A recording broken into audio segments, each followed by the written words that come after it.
had Maduro still been there. So thank you. Well, thank you, Secretary Rubio. We'll now do a round of questions, 5 minutes each. I'd like to start, and I'd ask you to go. I understand we're not in a classified setting, but I think a lot of people had no understanding of the groundwork that was done before the actual action took place. I was incredibly impressed with what you told me about how you, the president, negotiated with parties there on the ground, particularly the parties who were going to be in charge after Maduro was removed. And I wonder if you could talk about that for a minute, understanding that we aren't in a classified setting. And I'd like to, if you could, say a few things about Well, one of the things I've come to maybe more fully appreciate than I didn't when I was here in the Senate was the number of contingencies that the Department of War plans for all over the world. The overwhelming vast majority of them will never come to fruition, but there's all kinds of contingencies that are planned for. And one contingency that had to be planned for is the fact that sitting in Venezuela with a $50 million reward on his head was an indicted narco-trafficker. In fact, I believe it's the largest reward we've ever issued for anybody. I remind everybody the Biden administration had a $25 million reward on an indicted narco-trafficker, the same person. And so, multiple administrations from both parties have wanted this man arrested. And one of the options the president had before him was the opportunity, if things didn't work out, to go in and remove this individual because he was wanted in a law enforcement operation. Now, obviously, a law enforcement operation against the de facto head of a regime is not as simple as going after some fugitive hiding in a closet somewhere. It required planning, and it required eliminating anything that was a threat to the forces that were going in to extract him. I want to be clear, and I'll share with you what I've shared publicly. We made multiple attempts to get Maduro to leave voluntarily and to avoid all of this because we understood that he was an impediment to progress. You couldn't make a deal with this guy. Okay? This guy has made multiple deals. He's broken every one of them. As a point of example, he made a deal with the Biden administration, and here was the deal that he made. It was a bad deal. We knew he wouldn't keep it. He made the following deal. Pardon my nephews, his nephews, who were convicted narco-traffickers, convicted already and serving time in jail, pardon them, pardon and release Alex Saab, who was his money man, his bag man, primarily in charge of the portfolio with Iran. Release these people. He, in turn, agreed to release some political prisoners, which he did. Many of them were subsequently exiled or rearrested, and that he would hold free and fair elections, which he did not. In fact, he basically disqualified Maria Corina Machado and any other candidate. And Edmundo Gonzalez ends up being the nominee for the opposition party simply because they forgot to ban him. And they forgot to put him on the ban list. And then despite that, he loses an election that everyone around the world recognizes as an illegitimate election. So he's made previous deals. In fact, he's broken so many deals, not even the Vatican has been willing to interact with Maduro in the past because he's broken so many of these deals. He's just simply not a guy you can make a deal with. He had no intent of keeping it. What he wanted to do was tap us along and buy 3 years of time until he could deal with a new administration that he thought may be more favorable, et cetera. He was an impediment to progress. None of the things we're talking about now, not the release of political prisoners, not the transition of the oil industry to a legitimate oil industry, not the erosion of Iranian, Russian, or Chinese influence. None of these things would have been possible as long as Maduro was there. And so this was one option that was available to the president after exhausting every other option to remove this individual from the scene. Again, I'm not here to tell you these are all going to be roses along the way and it's all going to go perfectly. But for the first time in 20 years, we are having serious counter-narcotic talks with Venezuelan authorities about going after narcotics organizations. For the first time in 20 years, we are having serious conversations about eroding and eliminating the Iranian presence, the Chinese influence, the Russian presence as well. In fact, I would tell you that there are many elements there in Venezuela that welcome a return to establishing relations to the United States on multiple fronts. We are at the end talking about a Western country that has a long history of cooperation and work with the United States. At one time, Venezuela, pre-Chavez, was a very strong U.S. ally. And we hope to get back to that point. We're not there. This thing still is in its infancy. But I certainly think a lot of progress has been made in that regard. I was impressed with your description of the fact how careful you were in the operation not to dismantle either institutions or infrastructure because you wanted to see the Venezuelan people take that over and get back on their feet again. I think that was really a wise decision to make, and have it as surgical as it was. The last thing I'd ask about, if you could touch on for just a minute, is I know you spent a considerable period of time negotiating with the people that were going to do day-to-day operations, the Venezuelans who were going to fill the vacuum. How's that going, and how do you feel about where we are there? Well, first of all, let me understand something. I spent 14 years in the U.S. Senate going after these people pretty hard, along with many of you. So, I mean, I understand who they are, and I understand this portfolio from a personal level quite well. So we're very realistic about what we're dealing with here. We also understand that in geopolitics, sometimes that's required. And in this particular case, there are an alignment of interests. And we certainly think that the approach we're taking is preferable to some of the other alternatives that people speculate about or fear. And I would say at this point, I do have to characterize, again, being realistic, clear-eyed, and understanding that there will be impediments and unexpected events along the way. What we have found so far is cooperation, respect, dialogue, and it's not just me. As has been reported in the media, Director Ratcliffe traveled to Caracas and met with leaders there and discussed important items of potential cooperation. I've also discussed, and I think I've alerted some of you, that we have Laura Dogue, who was our ambassador to Nicaragua in the past and to Honduras, will be taking over the Venezuelan Affairs Unit, first in Bogota, but ultimately in Caracas. We've had a team on the ground already there. We already had 70 locally employed that sort of maintain that facility, but we have a team on the ground there assessing it, and we think very quickly we'll be able to open a U.S. diplomatic presence on the ground, which will allow us to have real-time information and interact, by the way, not just with officials in the regime and with the interim authorities, but also interact with members of civil society, the opposition. We think we're going to be much further along when we get them along the way. They've been very cooperative on that front. Obviously, there's some hard asks along the way. We'll see what the response is to those. But whether it's General Kane with his counterpart, or Director Ratcliffe, or myself with Delcy Rodriguez, we've established what I think so far has been a very respectful and productive line of communication as we go through this stabilization phase and towards the recovery phase. But there's a lot of work to be done here, and we ultimately are going to judge actions, not words, and that's what we're hoping to work towards. Well done, Senator Shaheen. Thank you. I'm pleased that we are looking at a diplomatic presence in Venezuela in the near future. I think that's very important. But the DEA has reportedly identified Delcy Rodriguez as a significant actor in the drug trade. Do you agree with that? And if you do, how are we to assure the American people that the money that's going to Venezuela is not going to any of the cartels or drug running? Yeah, and well, first of all, on the first point, I would say she's not indicted the way Maduro and his wife were. So I'm not going to speculate about newspaper articles and what law enforcement is working on. If in fact there were such an investigation, that's something that we would speculate on. Suffice it to say that this was not a normal system. We all should stipulate to that, okay? That regime, as everyone understood, was held together by corruption. The glue that kept people together was not loyalty to Maduro.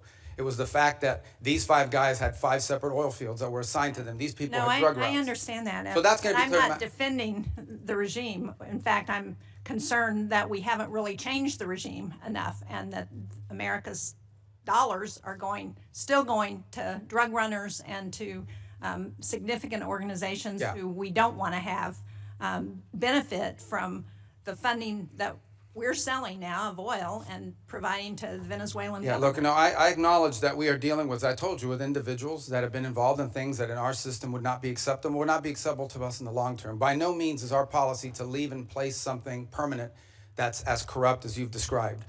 We are in the transition and stabilization phase. We are just acknowledging reality, and that is you have to work with the people that are in charge of the elements of government. Okay, but now, what are the reassure people that money is not going continuing to go to the drug cartels? Right. So that's the process that I outlined to you. So on the sanctioned oil, the oil that requires U.S. permission to move, that oil, the proceeds of that oil, which by the way is being sold at market price, not at the discount Venezuela was being forced to sell, is being deposited into an account that ultimately will become a U.S. Treasury blocked account here in the United States. They will submit, we will at the front end say this is what this money can be spent on these things. We will submit to them. They will submit to us a budget request. We want to use this money for these things, and part of the proceeds will go to fund a audit process to make sure that that's how the money is being spent. So and that's there how is- we intend to handle those funds in the short term. There's an actual audit process that's been set up? Who is It will be set up, and responsible? we have a couple options. One option is the XM Bank. They have expertise as bankers and being able to do some of that option. There may be some others in place. We haven't finalized what that audit process would be. We've only made one payment, and that payment we did, and retrospectively will be audited. But it was important we made that payment because they had to meet payroll. They had to keep sanitation workers, police officers, government workers on staff. It was a $300 million payment. Right. So it's been reported that the oil sold for $500 million, that $300 million went to Venezuelan government. What happened to the other $200 million? It's still sitting in the account, is my understanding at this time. The account in Qatar? Well, the account, yes, but that will ultimately be that's a short-term account. Ultimately, it will be a U.S. Treasury blocked account in the United States. And will it also be audited? Correct. Well, the audit will be on the expenditures. At the front end, we'll tell them this is what the money can be spent on. Again, I'm not talking about all the other revenues the Venezuelan government may have. We're talking about the revenues from the sanctioned oil. At the front end, we will say this is what the allowable expenses are. And then they will agree to fund, as part of the overall cost, they will pay for and fund an audit system acceptable to us to ensure that that's how the money was spent. And can you report to this committee once that audit system is set up? Oh, absolutely, yeah. I'd like to change the topic in my short time that I have left, because when you were a member of this committee, you authored legislation to prevent President Trump from unilaterally leaving NATO, you and Senator Kaine. Do you still believe that the U.S. benefits from NATO? We do. I mean, the problem, but NATO needs to be reimagined as well in terms of the obligations. And this is not new to this president. Multiple presidents have complained about it. I think agree. this president just complains about it louder than other presidents. Well, I'm just trying to be get a clear answer on where this administration stands relative to NATO, because it's been a very fuzzy message over the last year. And do you agree that we're stronger in confronting China when we do so with like-minded partners, and that China is still the #1 threat that we face in the United States? Yeah, but our like-minded partners have to have capability, and that's been part of the problem, is the erosion in European defense capabilities, because they've taken vast amount of the monies that these are rich countries. And because of the NATO umbrella, it gave them the flexibility to spend a tremendous amount of their revenues on social programs and not on defense. Now, maybe that trend line will begin to change. Well, but it's it already needs to. begun to change, frankly, and thanks. And I think the president deserves credit for that, for the fact that there is now a commitment for 5% of GDP to be spent on defense. But part of that strength also comes not just from having the mechanism, the military might, but it also comes from the unity with our allies. And to the extent to which that unity is undermined, like the talk about Greenland and antagonizing Denmark, then it undermines NATO's ability. And the only people who are excited about that are Vladimir Putin and President Xi. Yeah, well, I would say that I think our alliances in NATO ultimately are something that's going to work out. Our partners understand the importance of the U.S. presence in NATO. Without the U.S., there is no NATO. And we understand that in order for NATO to be stronger, our partners need to be stronger. And one of the things we've explained to our allies in NATO is the United States is not simply focused on Europe. We also have defense needs in the Western Hemisphere. We have defense needs in the Indo-Pacific. And it will require us. We may be the richest country in the world, but we don't have unlimited resources. And as we reassign Exactly resources, why we want to have allies and partners to help us as we're looking at conflicts around the world. And when we antagonize our allies and partners, and when we send Canada to do a trade deal with China instead of coming to New Hampshire or the United States, it weakens our ability to confront our adversaries. yeah, but our allies have to be two things. They have to be willing to step up, but they also have to be capable of stepping up. And frankly, many of them have not. I mean, Spain is still not doing the 5%. I mean, there are countries that are still not doing. And in fact, Mark Rutte yesterday pointed out that if without the United States, the countries of Europe would have to spend 10% of their GDP for the next 20 years to be able to make up the whole. So I do think there needs to be a rebalancing, and hopefully we'll have cooperation. I think we will. Rutte has done a great job of managing all And I'm not arguing that point with you. As I said, I agree with what the president has asked of our European allies. What I'm arguing with you about is that his rhetoric is undermining NATO and our partnerships with our allies, and that's a problem. Thank you, Mr. Chairman. Thank you, Senator Shaheen. Senator Ricketts. Thank you, Mr. Chairman. Thank you, Mr. Secretary Rubio, for being here. So some of the comments from my colleagues on the other side of the aisle are difficult to square with the record. The goalposts didn't move, nor did Maduro change. The only thing that changed was President Trump acted on what members of both parties said needed to happen. And did so, by the way, with an operation that will go down in history as one of the most impressive and tactically proficient to be ever carried out. So, Secretary Rubio, I'd like to get your response to a few yes or no questions. I know that's typically not your nature, but please bear with me here a moment, okay? All right, let's hear them first. I hate game shows. Go ahead. For years, the United States had a standing bounty on Nicolas Maduro, correct? Have what, I'm sorry? A standing bounty on Nicolas Maduro. Oh, yes. And that this bounty was increased by both the Biden and Trump administrations, correct? Correct. And despite that bounty, did Maduro remain in power? Yes. Did he continue to support drug traffickers? Oh, yes. Was Operation Absolute Resolve a law enforcement operation supported by the military? It was. Did that operation successfully remove Maduro and his wife, and they were taken into custody? Yes. Great questions. Thanks. Were any service members, law enforcement officers killed in that operation? No. Not any of ours. None of ours, right. Has there largely been a broad support across Latin America for Maduro's removal? Yes.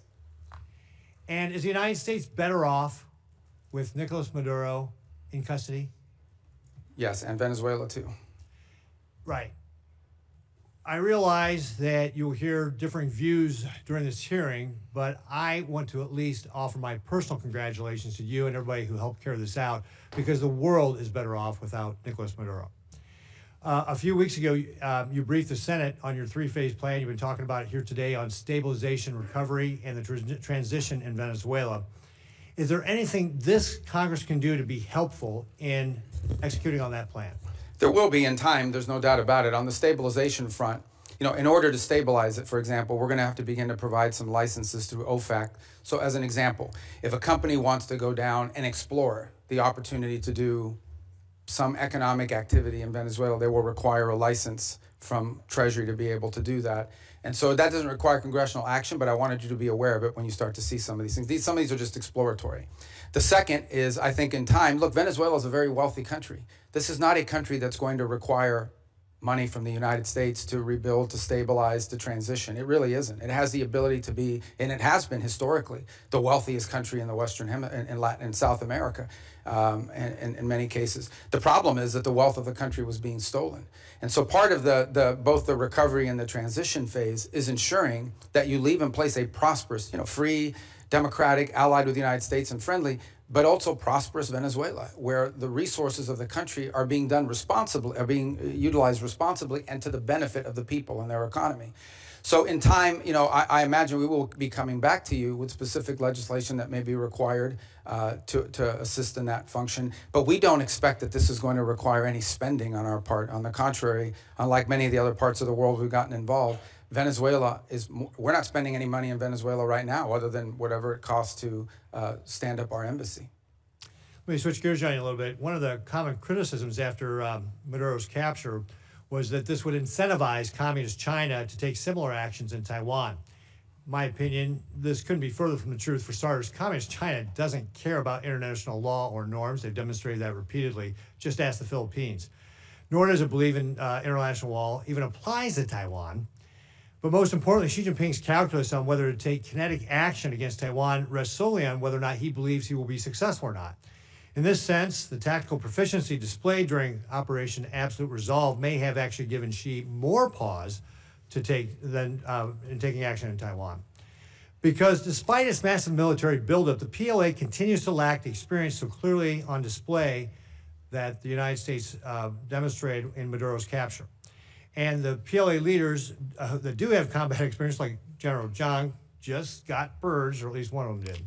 So, Secretary Rubio, do you believe that the operation to take Maduro into custody will have any impact on Communist China's actions or intentions toward Taiwan? No. Look, the situation on Taiwan is a Xi legacy project that he's made very clear that that's what he intends to do.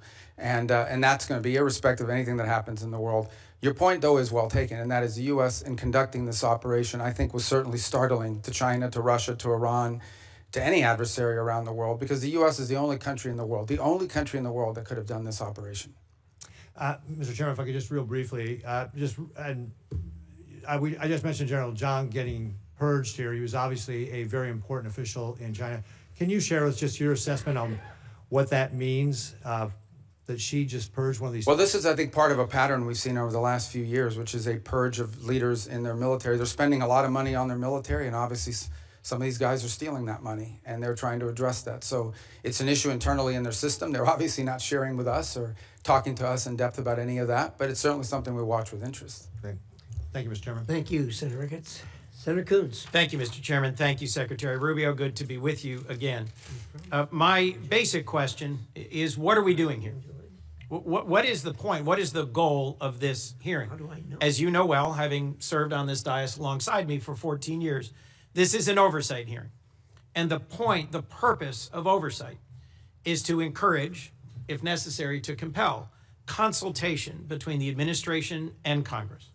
And I just wanted to raise with you at the outset, of course, the Commander-in-Chief has, under Article 2, the power to defend the American people against an imminent threat or an incoming attack. How else could we be kept safe? But our Article 1 power requires consultation. I'll agree with all of my colleagues. Nicolas Maduro's a bad guy. He was indicted. There was a bounty on his head over several administrations. His removal, flawlessly executed by American troops, thankfully none of them hurt, did cost the lives of 75 to 100 Venezuelans and Cubans, was a dangerous and high-risk maneuver. I am glad that it ended as well as it possibly could. But the point here that I want to make first is that it was rehearsed for months. The administration had a number of contingencies it was trying to navigate through. But over the course of months, when the administration was taking strike after strike after strike against drug trafficking boats, in several instances where senior leaders of the administration briefed this committee and others, we were told that military action to remove Maduro was not on the table, that the campaign to try and deter drug trafficking was not going to include the exact military action that followed. Yet it was being rehearsed. If there was time to practice, there was time to consult. And consulting with Congress is not just some high-minded principle, not some abstract thing, not a nice to have, it's a got to have. And look, the chairman opened by saying that this was limited in scope and duration, that it was executed flawlessly, and we should all be happy about the result. That much I agree with. But our president continues to threaten Delcy Rodriguez and the remnant of the Maduro regime with military force if they don't comply. We should know, what are the policies, what is the path, what is the plan forward? You and I both know the long and painful history of wars that began and seemed to be resolved and then opened up into excruciating, expensive, years-long conflicts.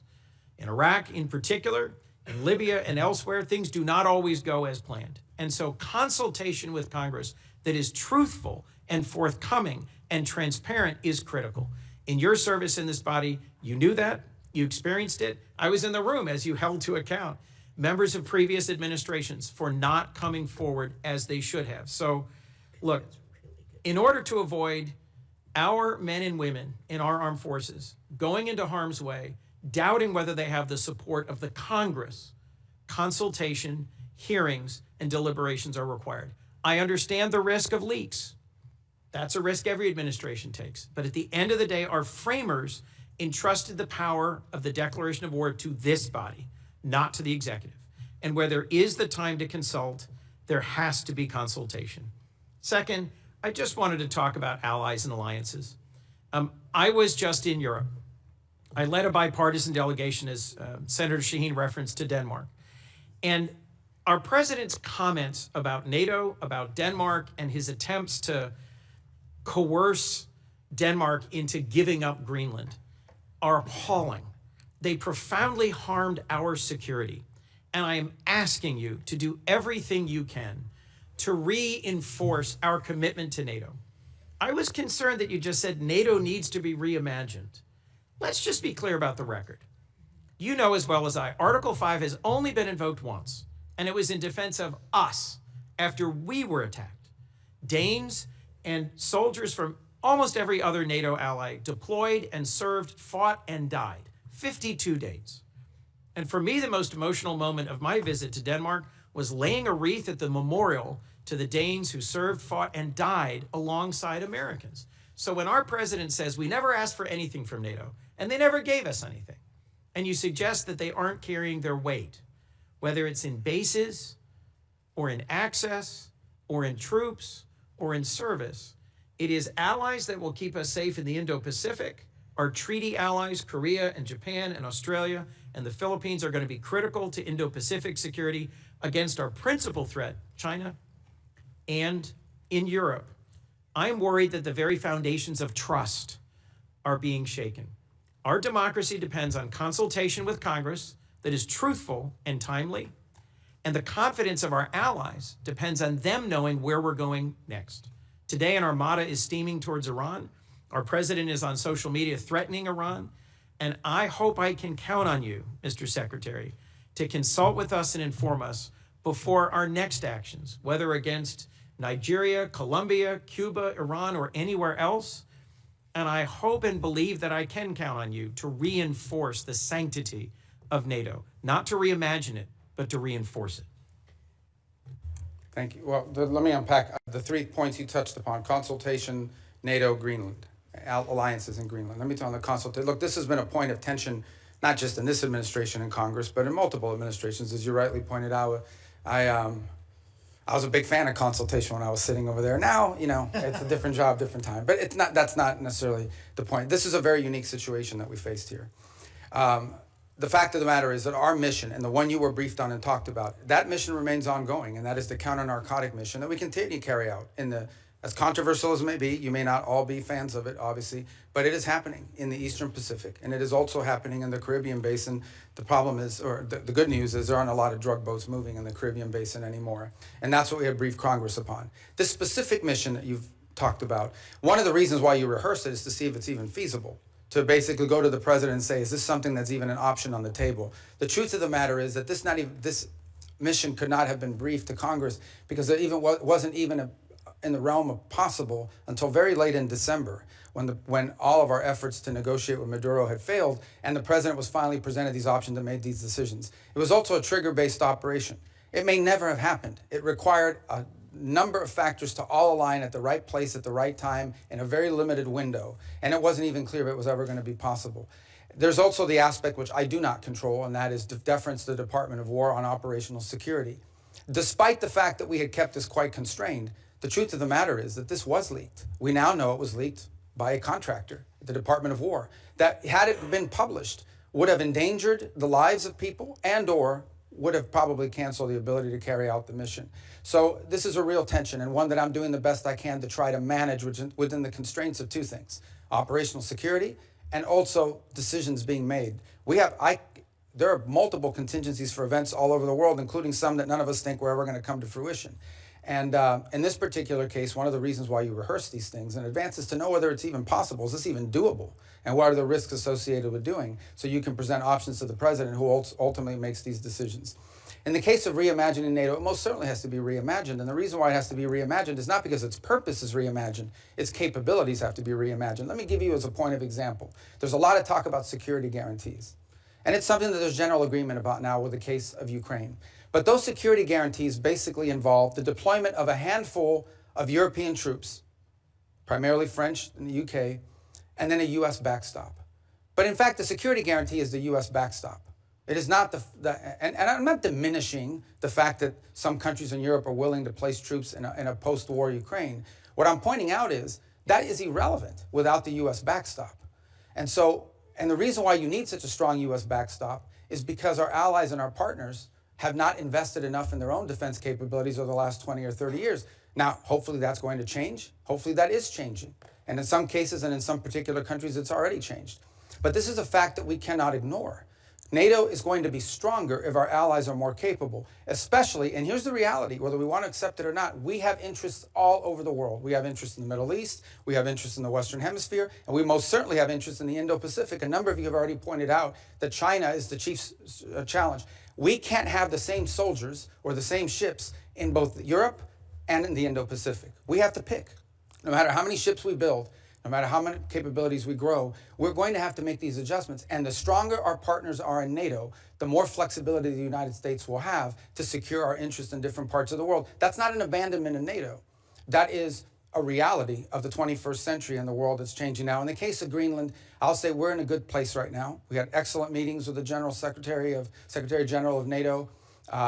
In fact, even as I speak to you now, there'll be some technical level meetings between us and our partners in Greenland and Denmark on this issue. And I think we have in place a process that's going to bring us to a good outcome for everybody. The president's interest on Greenland has been clear. It's a national security interest. It's a long-standing interest that predate this administration. It's one that our allies acknowledge is real. I think we're going to get something positive done. We're going to begin that process in a very professional, straightforward way. It begins today, and it'll be a regular process. We're going to try to do it in a way that isn't like a media circus every time these conversations happen, because we think that creates more flexibility on both sides to arrive at a positive outcome. And I think we're going to get there. And I thought it was noteworthy and important that despite your concerns, the president at his speech in Davos made very clear that the United States was not going to use force or military force in Greenland. So I think we're going to wind up in a good place. We got a little bit of work to do, but I think we're going to wind up in a good place. And I think you'll hear the same from our colleagues in Europe very shortly. Mr. Secretary, the Gang of Eight has never leaked. Senator, It is critical that you consult with Congress. For us to be safe, our allies have to trust us. And for this committee to do our work, we have to trust you. Let's work together to restore that. Thank you, Senator Coons. Senator McCormick. Mr. Secretary, thank you for being here.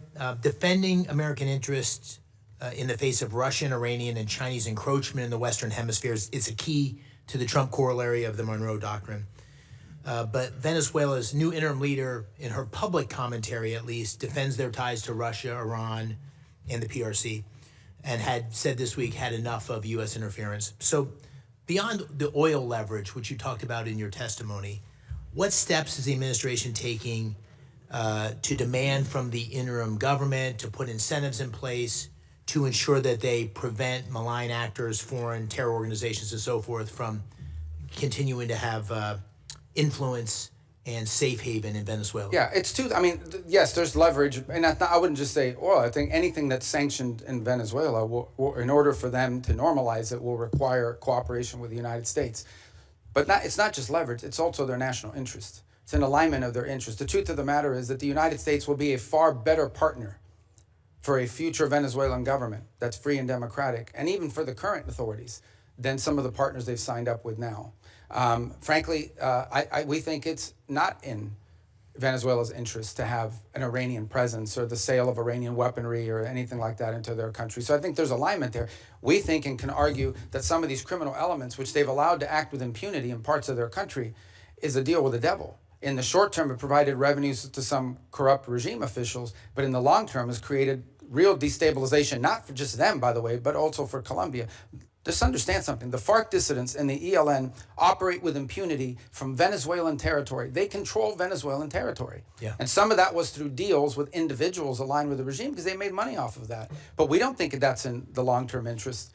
Do they agree? And what's been expressed to us by leaders of the interim authorities is that they agree. And now we're going to test it. Despite the public commentary, there's a recognition, you think, and progress. Look, we all have politics. Yeah. Even in places like that. Suffice it to say what I've said from the very beginning, and that is we are going to judge based on actions, not words. And that's going both ways. You can tell us you're going to do all these great things. If you don't do them, you didn't do them. Or you can say, I'm not going to do these great things, but if you do them, you did them. Good. And I think we can point to some things now that show you, just as an example. Think about it. Within 2.5 weeks of Maduro's removal, they passed reforms to the hydrocarbon laws, which basically roll back many of the Chavez-era restrictions on private ownership and investment in their country. It doesn't go far enough. It probably needs to do more, but that's extraordinary. That never would have happened 2 or 3 weeks ago. It certainly wouldn't have happened if Maduro was still there. So I think these are signs of progress. Do they still have political prisoners? They do. But many are increasingly being released every single day, and some are actually being released and beginning to speak out again. And we're going to watch very closely how they're treated and how that happens, because that'll be part of how we judge them and their actions. You touched on my second question, which is this long history of very sordid history for outside investors coming into Venezuela. And the president and you had a meeting with our energy leaders in the Oval Office to talk about the opportunity to invest. And there was worries about the safety of investing. What steps beyond what you just described in terms of the hydrocarbon law, security guarantees for workers, any sorts of a certainty that investors are gaining, which is going to allow them to have the confidence to move on the opportunities of Venezuela? Yeah, I mean, the first step is some of these investors or potential investors need to get a license from OFAC to be able to even explore this. Then they need to be able to go down there and meet with people and see what's happening and make that determination. Here's what I would say. Venezuela has a lot of oil. They do. But there's a lot of oil in other places too. Companies are only going to invest somewhere if they know we're going to invest, we're going to make our money back with a profit, and our land isn't going to be taken from us. And if you try to, there's a court we can go to and contracts we can enforce. That's the level of certainty that we're talking in terms of security. And that's part of this transition process. That's part of this recovery process, is to normalize their industry. Because if not, they'll just invest the money in Guyana, or they'll just invest the money in some other part of the world that has oil. They're not going to risk it. So it's to their benefit to have set up a normal, transparent process that encourages foreign investment, not just in oil, by the way, and other natural resources, but in other sectors of their economy. I mean, it's unlimited, whether it's retail, whether it's banking. I mean, a country that's prosperous and generating economic activity holds the promise of all sorts of economic I'm going activity. to try to squeeze in one more question, if Yeah. I could, just in my remaining seconds, just very briefly. We've heard such differing accounts, and the president has spoken strongly, you have as well, on the deaths in Iran and the horrible atrocities that are being committed. Can you give us some sense of, we see reports of thousands, tens of thousands. What's the State Department's best estimate of what's happened on the ground? Well, I don't, in the thousands for certain. And look, I think regimes, including that one in Iran, have learned that when you start shooting people in the head with snipers, it's effective. I mean, it works, and they've done it, and it's horrifying. And that's what we've seen. That regime is probably weaker than there's ever been. And the core problem they face, unlike the protests you saw in the past on some other topics, is that they don't have a way to address the core complaints of the protesters, which is that their economy's in collapse. And the reason why there's economies in collapse is because they spend all their money and all their resources building weapons and sponsoring terrorist groups around the world instead of reinvesting it back into their society. And as a result, have taken on massive global sanctions, which has isolated their economy and their country. And so that's what the Iranian people are demanding, is that they stop doing that and start caring about them and get these sanctions off them. And this regime is unwilling to do it. So the core challenge is the protests may have ebbed, but they will spark up again in the future, because this regime, unless they are willing to change and or leave, have no way of addressing the legitimate and consistent complaints of the people of Iran who deserve better. Very good. Thank you. Thank you. Senator Murphy.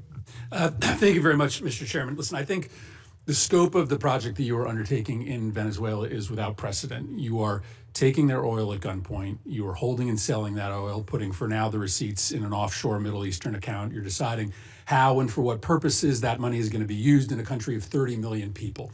I think a lot of us believe that that is destined for failure. And I know that you're telling us today just to be patient, but a month later, we have no information on a timetable for a democratic transition. Maduro's people are still in charge. Most of the political prisoners are in jail. And by the way, those that have been let out have a gag order on them from the government. The opposition leader is still in exile. This looks already like it is a failure. You say you're in serious talks, but as you note, the Venezuelans are great at being in serious talks. They almost never deliver. So I'm just going to give you my three questions and hope that you'll answer them, because I do think we want to try to understand how to judge the efficacy of this as time goes on, because I worry you won't be back before this committee anytime soon, and to understand whether this is just facilitating corruption, both in Venezuela and here at home. So here are my three questions. First, reports are that you've given no-bid licenses to two companies to sell Venezuela's oil. One of them is a massive donor to the president. To many Americans, that reeks. And so my question is, can you commit that partners for future sales are going to be chosen through a fair, open selection process? Second, if Delcy Rodriguez, who is an unelected leader, the head of Maduro's torture operation, is still in power 6 months from now, does that mean that your policy is a success or failure? How do we judge when we've had enough of Rodriguez? And third, in your testimony, you reserved the right to use force again in the future if the Venezuelan government isn't complying with your requests. So if, for instance, they refuse to give you access to the oil in the future, if they said, we're just going to keep it for ourselves, would this cause you to consider military action? And do you concede that if you're using military action simply to try to compel cooperation from the government, you absolutely need congressional authorization for that? So if you can answer those three. Yeah, so the first question was about the trading companies. The second is about Delcy still in power 6 months from now. 6 months from now. And the third is on the use of force. Yes. Okay. On the first one, the two traders. So here's the problem we faced.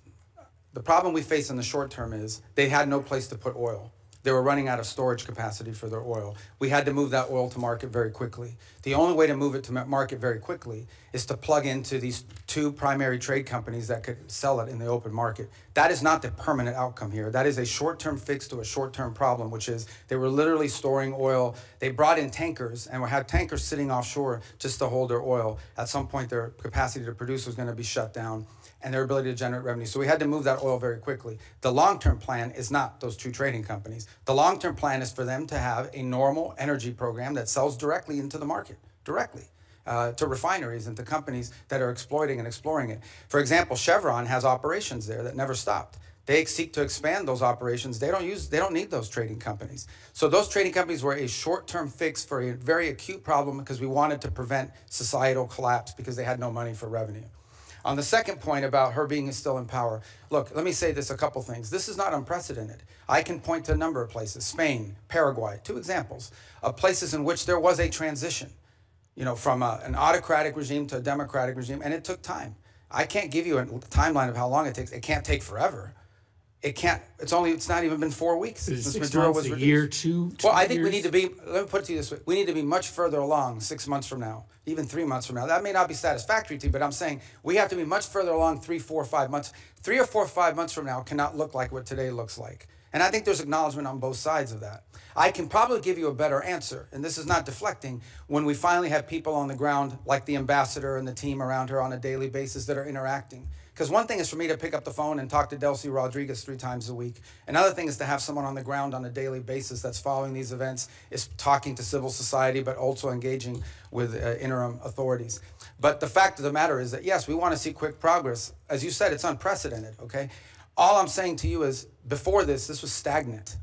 Before this, we had spent 14 years, you were involved in some of those efforts, 14 years trying to change the dynamic in Venezuela. 13, 12, 11, 10, it was a big part of my career in the Senate was spent on this. This is the first time in over a decade that we see even the glimmer of an opportunity to change conditions. A lot of that will depend on us, but a lot of that will depend on them. And it also will depend on the rest of Venezuelan society. How quickly can we get all these Venezuelans that want to go back to Venezuela and participate in civic and economic life back to Venezuela? That's going to be critical here. We recognize that. So yes, we have to be much further along in 6 months. We expect to be further along. And if we're not, I'll tell you, we'll tell you. On the third point of use of force, look, the president never rules out his options as commander-in-chief to protect the national interest of the United States. I can tell you right now with full certainty, we are not postured to, nor do we intend or expect to have to take any military action in Venezuela at any time. The only military presence you will see in Venezuela is our Marine Guards at an embassy. Okay, that is our goal, that is our expectation, and that is what everything that outlines towards. But that said, if an Iranian drone factory pops up and threatens our forces in the region, the president retains the option to eliminate that threat. I'm asking a more specific question because in your testimony, you suggest that you would use force to compel cooperation, for instance, with oil sales. Do you agree that you have to come to Congress to get authorization if you were simply using force to try to compel cooperation? Well, there's two things. There's the it seems like under the War Powers Act. No, under the War Powers Act, if we're going to be involved in something that's going to put us involved in a sustained way, we have to notify you within 48 hours after the fact, and then if it's going to last longer than 60 days, we have to come to Congress with it. We don't anticipate either of these things having to happen. Everything is moving in a very different trajectory right now. On the other hand, if we tell them we don't want to see drones from Iran, as an example, pointed at the United States or threatening our forces or our presence in the region or our allies' presence in the region, and they refuse to comply with that, the president does reserve the option in self-defense to eliminate that threat. We don't see that, we don't anticipate it, but it could happen. But we hope not. We don't want it to happen. On the contrary, if we had to take military action, it would set us back on all these other things that we're talking about. I can tell you military action is not good for, recovery and transition. That's not what we hope to see. It's certainly not our goal here. But a lot of that will depend on them. But I think it would require the emergence of an imminent threat of the kind that we do not anticipate at this time. But that's not, they get a vote on that too. Senator Brasso. Thanks very much, Mr. Chairman. Mr. Secretary, great to see you. Congratulations. What you and President Trump have demonstrated in the past year is clearly peace through strength, and I appreciate the leadership from both of you. We've talked a lot about Venezuelan oil. You know, I focus a lot on energy going to China, and 3/4 of all the oil that went from Venezuela out of the country there last year, 75% of it went to China. They got it at deep discounts. They lots of money back to Venezuela through oil for loan deals. Since the start of this blockade, basically Venezuela crude shipments to China have fallen dramatically. Can you assess or talk a little bit about the impact this has on China's broader energy strategy? Just to be clear, it's a quarantine, not a blockade. A blockade is an act of war. It's a quarantine, and it's been very effective in the sense that it's given us this leverage. In fact, can I just add something, and this might be to Senator Murphy's question as well. The Venezuelan authorities are now identifying ships that they want us to grab. In fact, about a week and a half ago, we grabbed one of these ships. That was, because here's what happened in the aftermath of the Maduro.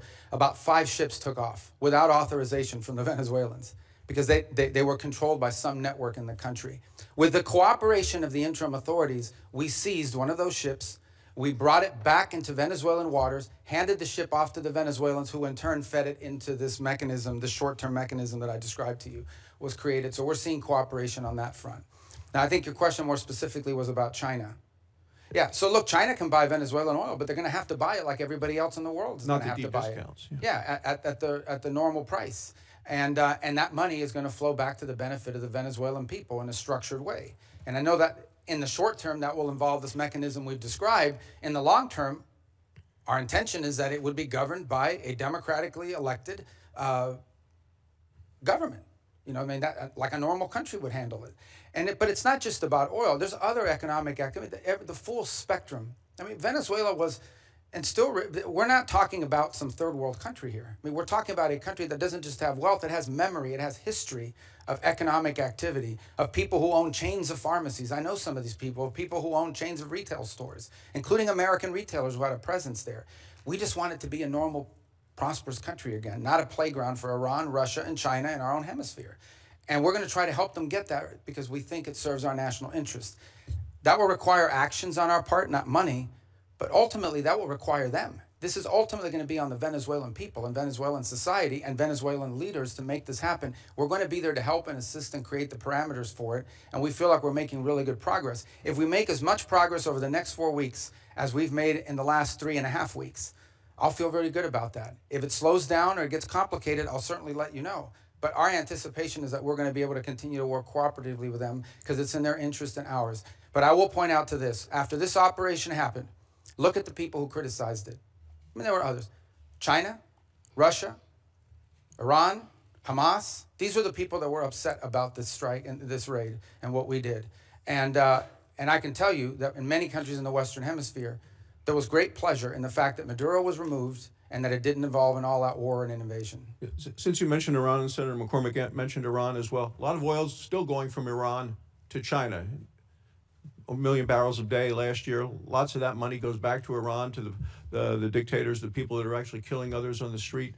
Can you talk a little bit about what we can do to prevent that from continuing to go and what we're doing to support the Iranian? Some of that is sanctioned oil. This requires the willingness to enforce those sanctions. And obviously that comes with a cost-benefit analysis. The Iranians are also capable of seizing ships and doing that in retribution. But that's certainly something that will be under consideration, and others have done that in the past. And we have seized, for example, weapons shipments in the past that involve Iranian and in fact, some of the ships, remember, all of these ships that we're seizing with the oil are with court orders. They're either one of two things. We either have a court order from a federal judge that allows us to seize it because it's in violation of a sanction, or it's a flagless vessel in the shadow fleet. And many of these ships here involve Iran. And some of that oil was going to be ultimately transferred to the excess refining capacity that China currently has. You mentioned the word shadow fleet. Senator Shaheen and I have legislation on subsea cables. I've asked you about that the last time we were here. The sabotage being done, directly being targeted. I know that Sweden and Finland have both detained Russian ships along those lines. We're going to have a markup on that bill tomorrow. Is that something you continue to support our efforts to go after? It is, and it's featured prominently in the agenda, both at the G7 this year, as it did somewhat last year, but again this year in the G7 will be one of the top items we'll be discussing. And we've also been pushing it as a priority for NATO to consider. The two new things we want NATO to make a priority this year in our conversations are the undersea cable infrastructure and Arctic security, and the third is critical minerals and supply chains, because ultimately you can spend all the money in the world on weapons. If you can't make them because you're missing some chip that requires some mineral that China controls, you're in a lot of trouble. Thank you, Mr. Chairman. Thank you. Senator Kane. Thank you. We started this operation on September 2nd with the attack on Venezuelans and boats in open waters. And now we are nearly 5 months in. Next week is 5 months. Finally, a public hearing. Wow, how novel. Finally, a public hearing in the Senate or House. This is the first public hearing we've had. 200 folks who are on secret designated combatant lists have been killed. U.S. troops have been injured. Hundreds of millions of dollars have been spent. An armada amassed. The announcement of a new Monroe Doctrine, which does not land well in the Americas. Democrats have been asking over and over again, can we have a public hearing? Can we share what we know with the American public? Finally, a public hearing. But even that hearing is constrained. I'd like to talk about the complete weakness of the legal rationale about the strikes on boats in international waters, but I can't because the administration has only shared it with members in a classified setting. I can't tell you why the domestic rationale is hollow and the international rationale is hollow. I can't tell you why the rationale for attacking Venezuela is hollow, because again, the rationale has been shared with us in a closed setting. I can't share with you the grim details of the murder of shipwrecked survivors in open waters that we all know because we've seen the videos and we've questioned the U.S. military officials involved about legality, because the administration will not release that publicly.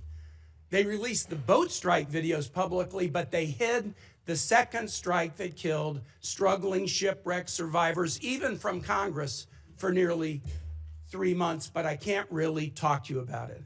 I can't talk to you about the weakness of the targeting criteria being used to attack boats in the Caribbean and Pacific. I would encourage any colleague, if you have not, go to the classified setting and ask for a briefing on each strike and ask this question: what was the evidence that there were narcotics on that craft? You will be very surprised if you ask that question about every strike. And so even in this first public hearing, 5 months in, there's a lot we can't talk about. If it was such a righteous operation, why is the administration and the majority in this Senate so jealously protecting the details about it from being revealed to the American public? I have Virginians deployed in this operation. I can't answer their families' questions. Thank God we're having a public hearing 5 months in. This is supposed to be the greatest deliberative body in the world. Mr. Secretary, who won the July 2024 Venezuelan presidential election? Oh, I think the whole world would acknowledge it was Edmundo Gonzalez. Who lost that election? Maduro. And his vice president, Delcy Rodriguez. Now, you have made the decision, the administration has made the decision in the aftermath of the attack that Delcy Rodriguez should be leading the country. Let me read something that President Trump said about her on January 14 about Delcy Rodriguez, who lost the election with Maduro. We just had a great conversation today, and she's a terrific person. I mean, she's somebody that we have worked with very well. Let me tell you what Delcy Rodriguez said the day after Venezuela was attacked. Governments around the world are simply shocked that the Bolivarian Republic of Venezuela is the victim and target of an attack of this nature, which undoubtedly has Zionist undertones.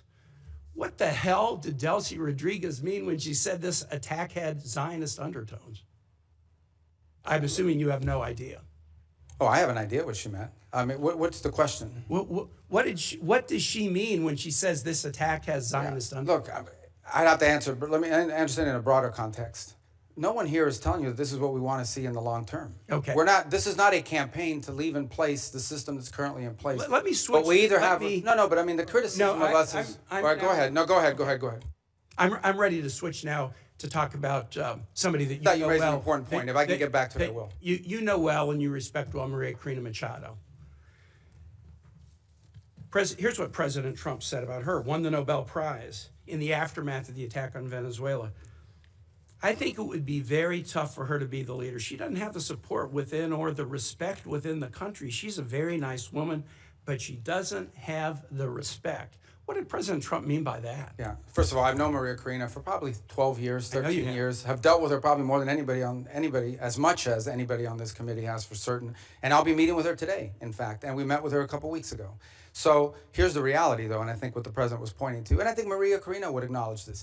The only way I talked to her last week. Well, here's Very disappointed in those comments, and so are Venezuelans in my state. okay. Well, Very she didn't share that with me or with us, but I would sell this to you. For the president is acknowledging is that today, as it stands, whether we like it or not, the elements of control in that country, the people with the guns, the people that control the guns and the institutions of government there, are in the hands of this regime. So we either, on the one hand, we're getting criticized. Some people are saying we don't want regime change. On the other hand, we're being criticized for not undertaking regime change. Mr. Secretary, What we're trying to trigger here is a process of stabilization, recovery, and transition to something where Maria Corina and others can be a part of. And that's what we're working You have for. respect for her, don't you? Sure. Okay, great. My last question is this. And so does the president, by the way. He met with her. They had a great meeting. And he actually he spoke to her last here's week what he in my said. presence. Here's what he said after that meeting. We're talking to her, and maybe we can get her involved in some way. I'd love to be able to do that. Maybe we can do that. We'll set the terms for this Nobel Prize winner having a leadership role. Last question is this. You talked about the speech in Davos. Here's something the president said in Davos. I'm helping NATO until the last few days. When I told them about Iceland, they loved me. They're not here for us on Iceland, that I can tell you. Our stock market took the first dip yesterday because of Iceland, so Iceland has already cost us a lot of money.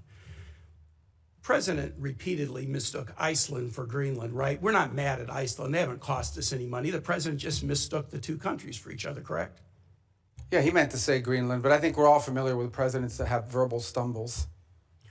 We've had presidents like that before. Some made a lot more than this one. Nice try. Thanks. All right, thank you. I thought he did well. Let's see, we got Senator Paul. Our founders debated extensively over which branch of government should have the power to declare or initiate war. Virtually unanimously, they decided, and what was entered into the Constitution was that the declaration or initiation of war would be the power of Congress. Now, we have many advocates, many of whom are here today, who have been advocates for an expansive notion of presidential power. They often argue that wars are not really wars, that they're kinetic actions or drug busts. I think, though, if you reverse the circumstances, it becomes very difficult for these arguments to hold up. So I would ask you, if a foreign country bombed our air defense missiles, captured and removed our president, and blockaded our country, would that be considered an act of war? Well, I think your question is about and I will acknowledge you've been very consistent on all these points the entire career. So let me no matter who's in charge. So I will point to two things. The first is it's hard for us to conceive that an operation that lasted about 4.5 hours and was a law enforcement operation to capture someone we don't recognize as a head of state, indicted in the United States, wanted with a $50 million bounty. My question would be, if it only took 4 hours to take our president, it's very short, nobody dies on the other side, nobody dies on our side, it's perfect.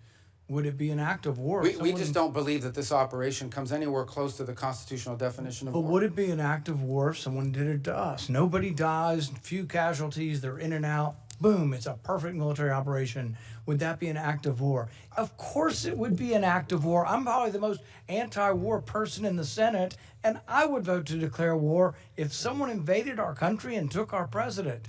So I think we need to at least acknowledge this is a one-way argument. One-way arguments that don't rebound, that you can't apply to yourselves, that cannot be universally applicable are bad arguments. So my next question would be, let's say it's not a war. And we're just going to define it away and say it's not a war. That's one of the arguments. So it's a drug bust.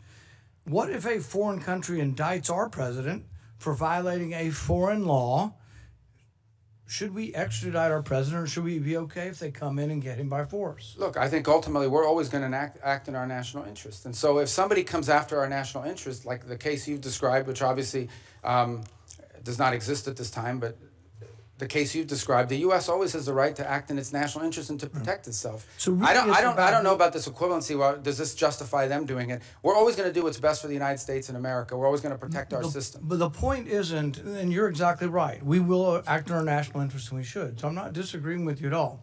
What I'm saying is, though, that our arguments are empty then. The drug bust isn't really an argument, it's a ruse. The war argument, not a war, is a ruse. It's not a real argument. And we do what we do because we have the force, we have the might, we do it because it's in our interest. So we wouldn't let anybody come in, bomb us, blockade us, and take our president. We've had arguments about legitimate, illegitimate presidents, bad elections, rigged elections. So there's all kinds of same arguments that we've had in our country that they've had in Venezuela. But we wouldn't argue for an indictment. And these things aren't idle speculation. I mean, Netanyahu's been indicted by the ICC. And one of the reasons I object to being part of the ICC, and I would say you and the administration probably agree, is we're not going to let any international council indict our president and arrest him somewhere on foreign soil. We're not going to do that. We actually, most of us probably object to indicting Netanyahu in that way as well. So I think the arguments are invalid. So we did get the legal opinion that Senator Kaine referred to, the OLC opinion, Office of Legal Counsel. And I think a lot of it's been released. Plus, they came to our caucus and talked most of the open about everything they had classified. So I will talk about at least one of the arguments.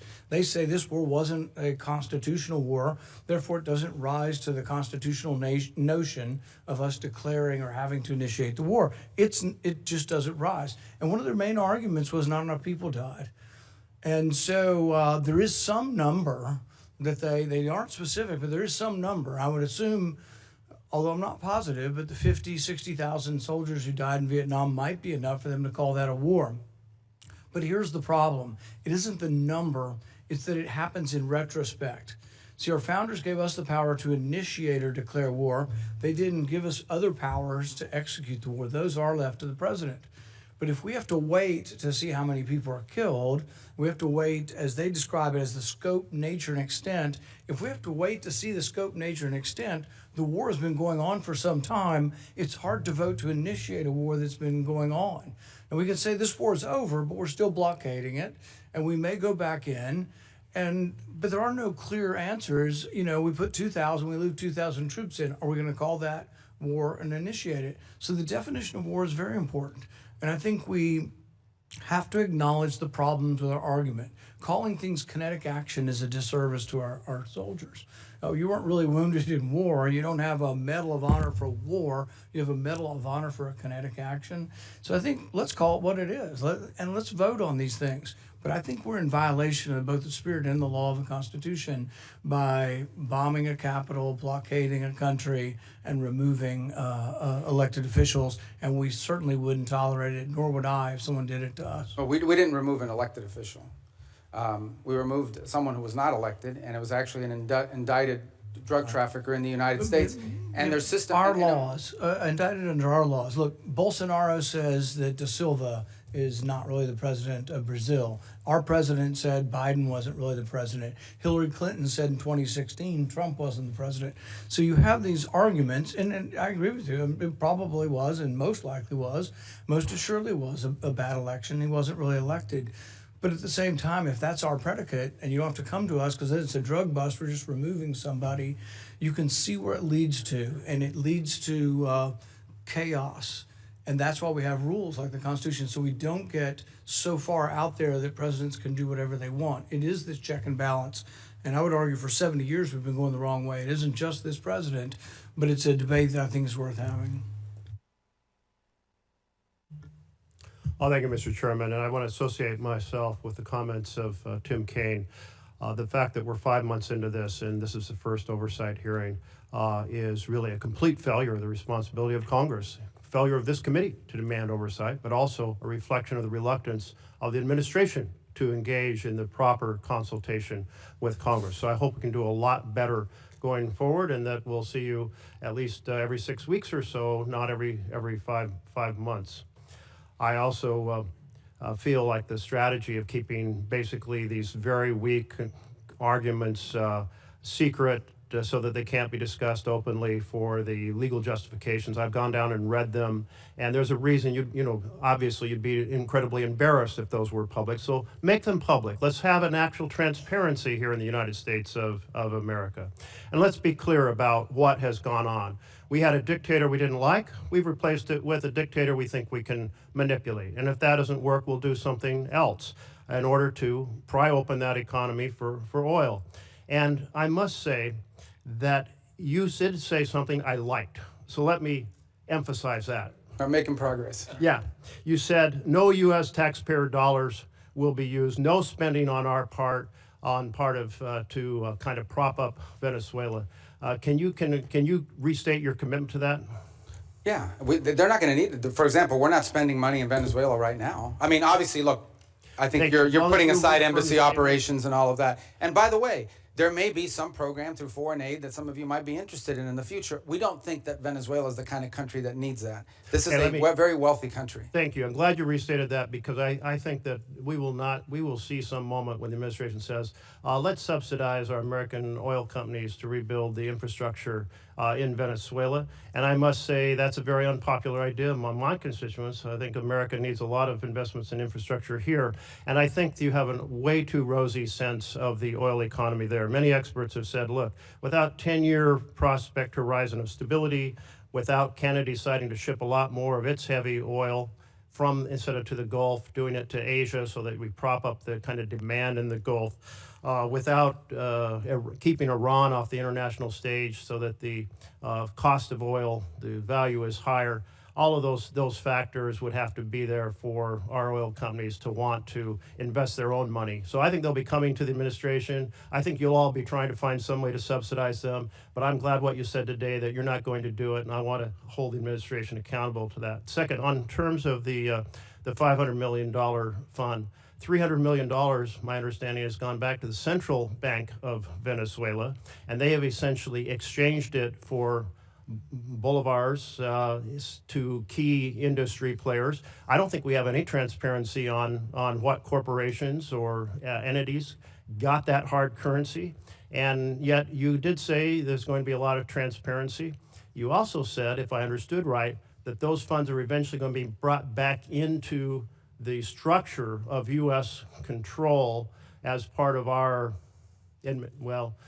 formal structure of funds. And in that sense, the Constitution says no money shall be drawn from the Treasury but in consequence of appropriations made in law. So are you going to make sure that if that money comes back into kind of full U.S. control, not an offshore account the way it is now, that we're going to abide by the Constitution? Third point here is that one of the things that transpired is cutting off the oil to Cuba. And I know you have a strong interest in making life difficult for the leadership in Cuba. Can you lay out for us what other things you might be planning in that regard and how those fit into an overall plan? Yeah, well, I'll try to do that in a minute. Let me just say, on the rosy projections of oil, it's not rosy projection. I mean, it's either going to happen or it's not. In essence, there's no world in which the United States is subsidizing investment in Venezuelan oil. It's very simple. Oil company will go in and say, okay, this is the oil you have. This is how much it's going to cost us investing on the front end to one end make money, pay back our investment plus a profit at the back end. And then depending on the terms of that investment, they'll make a decision about whether it makes sense for that or not. Right now, what you have in Venezuela is a corrupt and broken oil company run by the government that basically takes this money, doesn't reinvest in it at all, and basically sprinkles it to its people to keep the glue that keeps the regime together. We want it to become a normal oil economy. That's what the ultimate goal is here. And in a normal oil economy, companies are going to go in, they're going to look at Venezuelan law, they're going to look at Venezuelan authorities, and they're going to make a determination about whether or not it's worth their investment. And that's the normalization process that we're talking about. That's going to be up to them. If they want to have a normal oil economy as opposed to one that is basically used as a way to feed graft in a very inefficient way, but didn't care about that. If they do it the right way, we think it has great promise and potential over the long term, especially because these investments take a long time. But the U.S. doesn't have to put any money to encourage companies to go in and invest, nor is there any interest in doing so. But a lot of it. That's a point I really do appreciate. Yeah, no, I don't want to see. Well, I don't even think American that's even taxpayer dollars been. going in. I don't think that's even been discussed or considered by anybody. Your second point was, I wrote it here, but now. It's the $300 million being I've had to start redistributed using to these. corporations in Venezuela, and The second one was what? I'm sorry. lack of accountability over that. The $300 million Oh, yeah. has already been distributed. On the account. So that's not the permanent structure we want to see. In the long term, we just want them to have a normal industry where the companies are involved in there, they're selling it directly to the market, and we're out of that game. What we're talking about now is the sanctioned oil, the oil that's under our sanction. So we have to monitor how that money moves. So yes, the first 300 million moved for the following reason. We would all agree we didn't want to see systemic collapse. Like one of the things a lot of you told me you were worried about on the short term is this is going to trigger internal chaos in Venezuela. 1 million people are going to storm the border with Colombia. Colombia even stood up troops to their border to prevent it. Brazil was worried about it as well. It's going to lead to fighting in the streets between rival factions and shooting. None of that has happened. And key to that stabilization is ensuring that the government had enough money to meet payroll and meet their basic needs as part of the stabilization. We should not confuse stabilization with transition. This is not what the permanent structure is going to look like. The Treasury's handling the structuring of that account, so I would refer you to them, and I can get you an answer for them as to what the legal framework of that Treasury block account is going to look like. That'd be very helpful, because what you just mentioned, money to meet payroll, is very different than what we've heard about the money being used to give hard currency to key corporations inside of Venezuela, which would not be meeting payroll. Well, this is where complete oversight is required. Well, we'd like to have transparency over how that's being done. Remember, the first 300 million we're going to have to, on that one, because of the urgency in moving funds to keep the place stable, is going to require us to undertake a retroactive audit of how that money was spent, the first 300 million.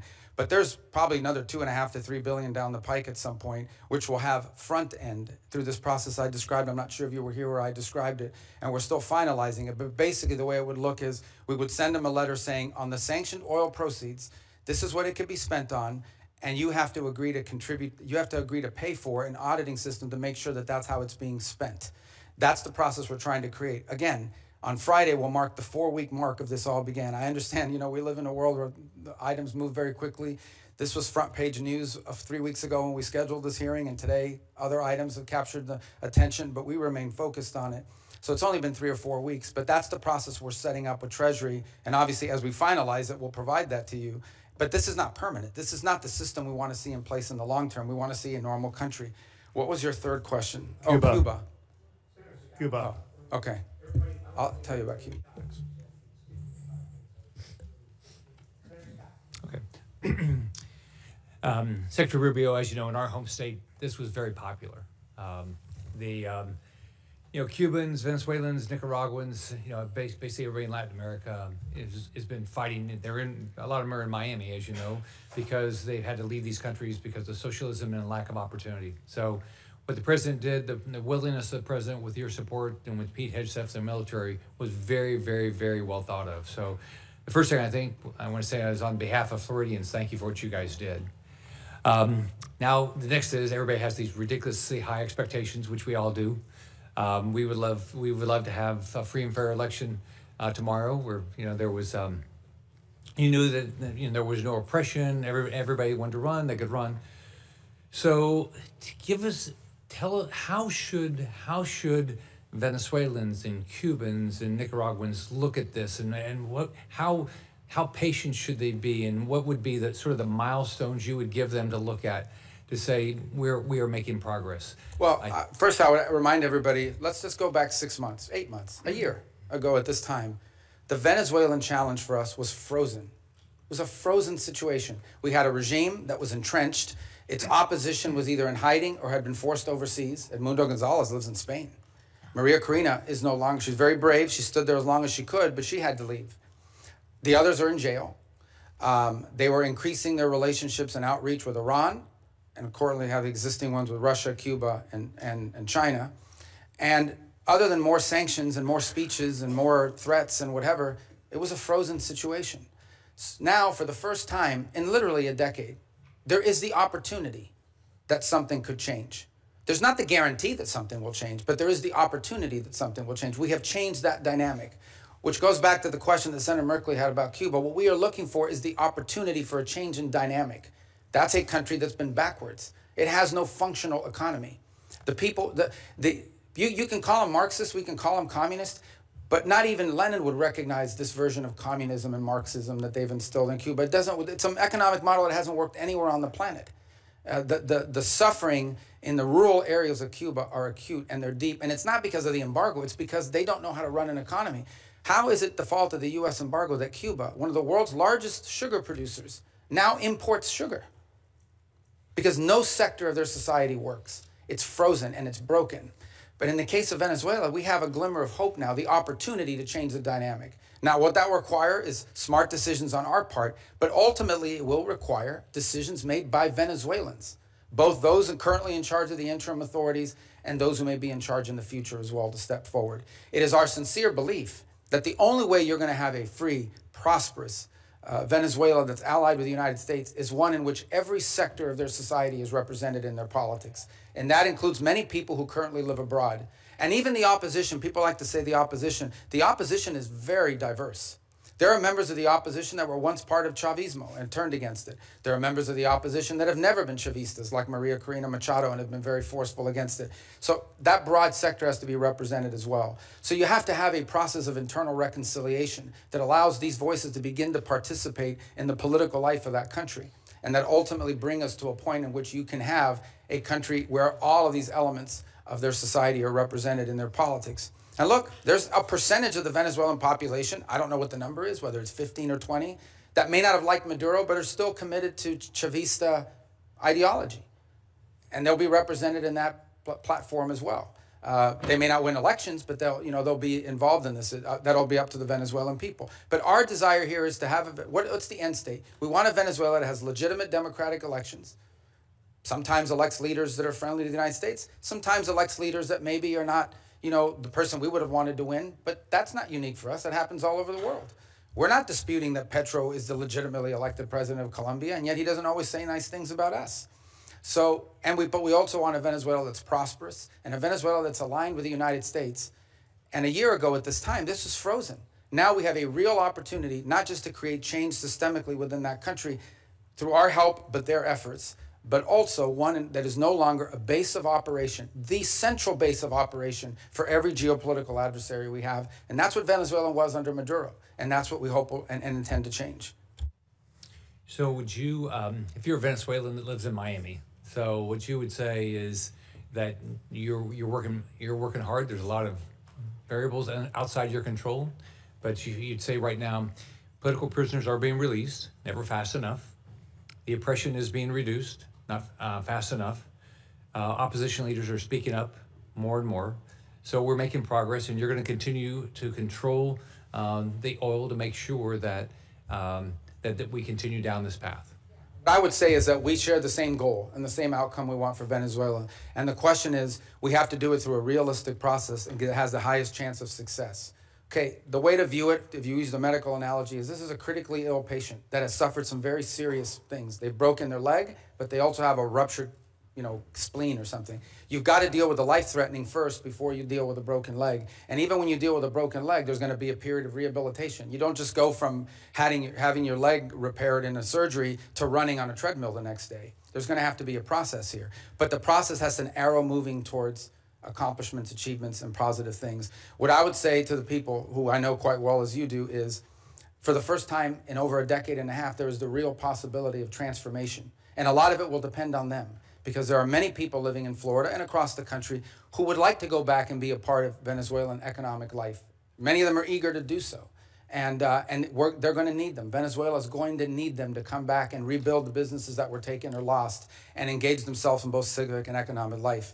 But again, I remind everybody, on Friday will mark the 4 weeks since this happened. I get it. We all want something immediately, but this is not a frozen dinner you put in a microwave and in 2.5 minutes it comes out ready to eat.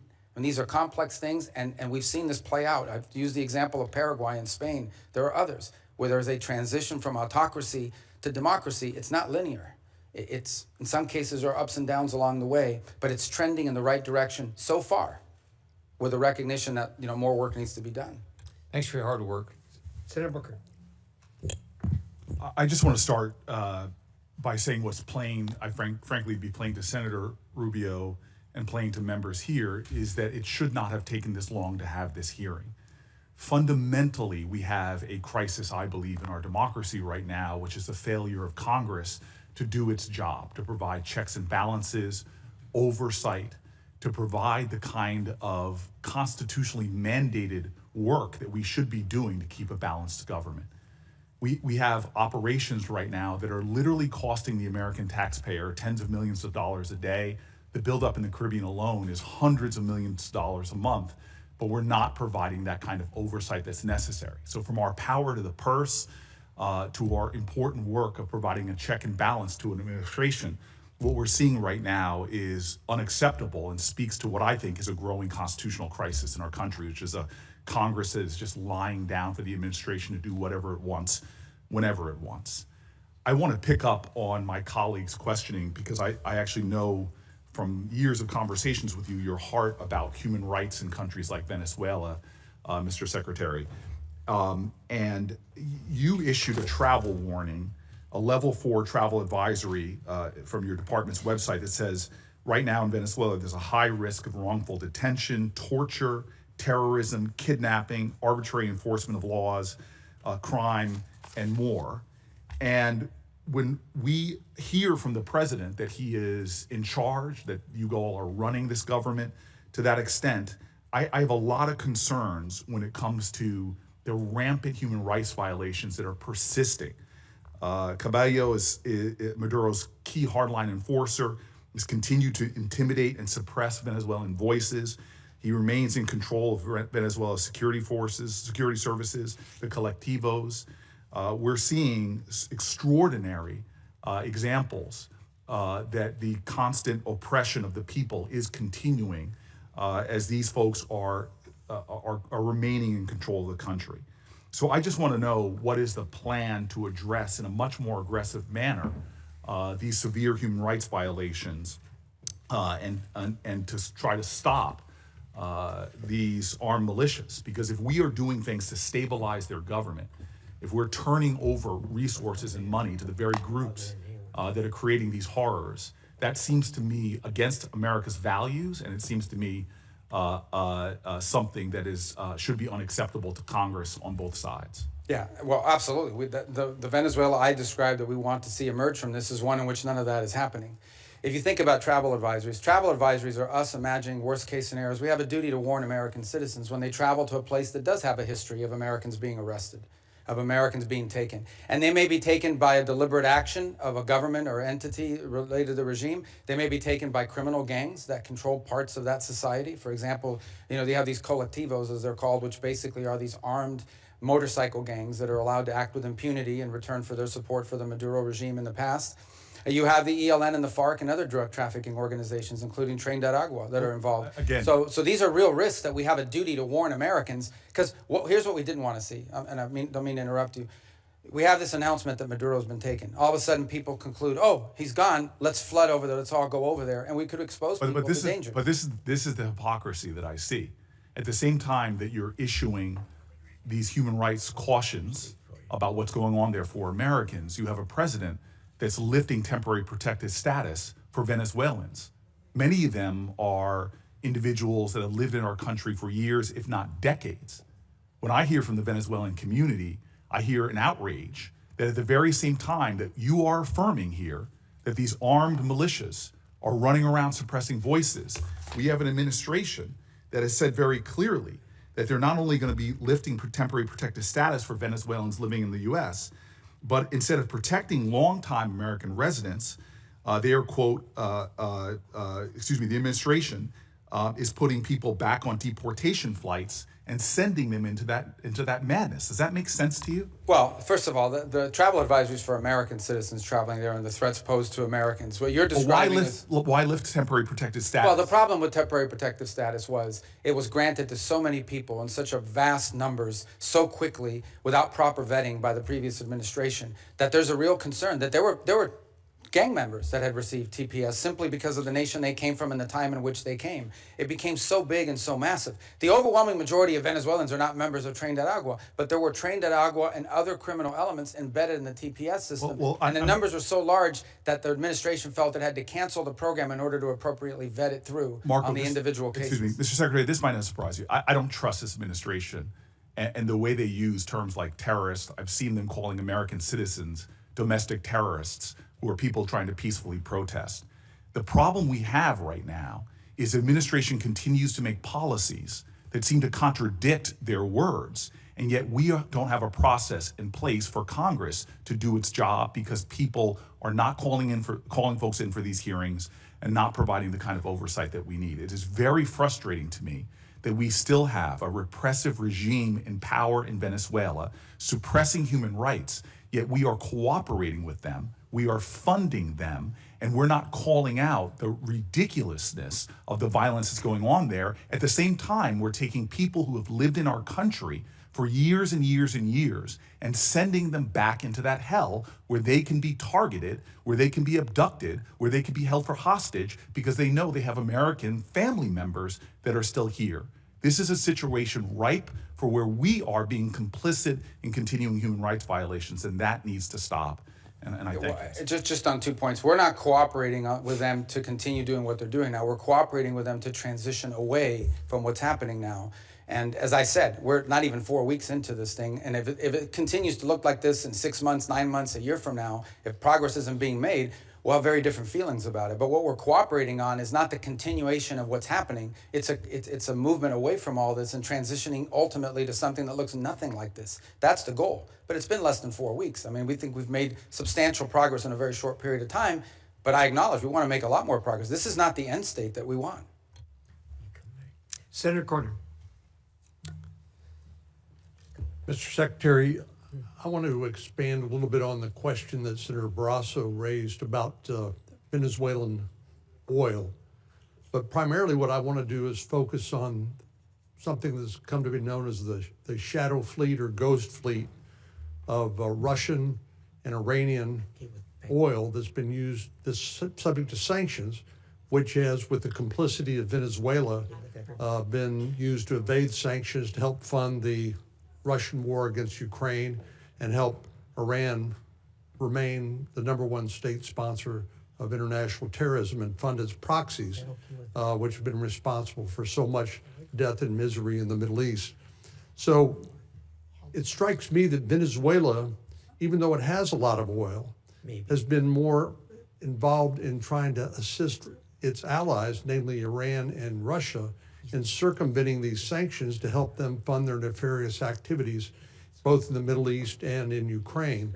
But obviously they're also a source of additional energy which is needed by China. Can you help us understand that better? And is the law enforcement operation to arrest Nicolas Maduro and the current status of our engagement with Venezuela helping us deal with that ghost fleet or the evasion of sanctions? Yeah, on the first point, on the second point, absolutely it's helping us deal with it because it's a complex situation to describe. The oil in Venezuela we all think is under the control of one entity, and some of it is, but you literally have a place in which certain individuals, the glue that held the regime together was corruption and graft. Like people said, I'm supportive of this regime, and they didn't, not because they like Nicolas Maduro, but because Nicolas Maduro set up a system that guaranteed them a profit. Some people were making that profit from drugs. Some of them were making it from stealing money from their food program called CLAP. Some of them were making their money from an oil field that was literally given to them in exchange for buying them their loyalty. Some were making their profits from all three, so and other activities. So there's no doubt that his removal has created the conditions to begin to move away from that. That's why we sanction their oil. The ghost fleet exists for the following reason. When something is sanctioned, when we say it is illegal for them to move this oil, none of the traditional legitimate tankers will carry that oil. They won't touch it because they don't want to be sanctioned by the United States. So you have to turn to these pirates. You have to basically turn to these ships that are either falsely flagged, meaning they're flying the flag of Liberia, but they don't really have a Liberian flag, or are stateless in their capacity. And they have to turn to them, and they turn to these vessels. And these vessels are made up with crews from all over the world. We seized one where the majority of the crew members were Ukrainian. We've seized others, the majority of them are Russians, and a mix and what have you. And so what's happened is a lot of this oil is going, a lot of this shadow fleet oil is going even outside the PDVSA system. And those are the ones that we have now been seizing, as well as the ones that are involved outside the PDVSA system. Our goal is to rope all of this illegal oil into a channel that goes into this account that ultimately goes to the benefit of the Venezuelan people. This is an interim step. This is not the way we want the oil industry to look like in perpetuity. This is simply a way to provide revenue so that there isn't systemic collapse while we work through this recovery and transition phases. So there's no doubt that when Maduro was there, we had no cooperation on any of this. Zero cooperation. But I will tell you this, since the time Maduro was removed, not a single illegal ship has headed towards Venezuela. And the ones that you hear us seizing are all the legacy ones that took off or have been seized in the past. So we have got a really good handle on this as a result of it. And what's really changed is the dynamic that the Venezuelan interim authorities are now actually helping us identify shadow fleet ships that they want us to seize and feed into this new interim mechanism. So let me turn to Iran.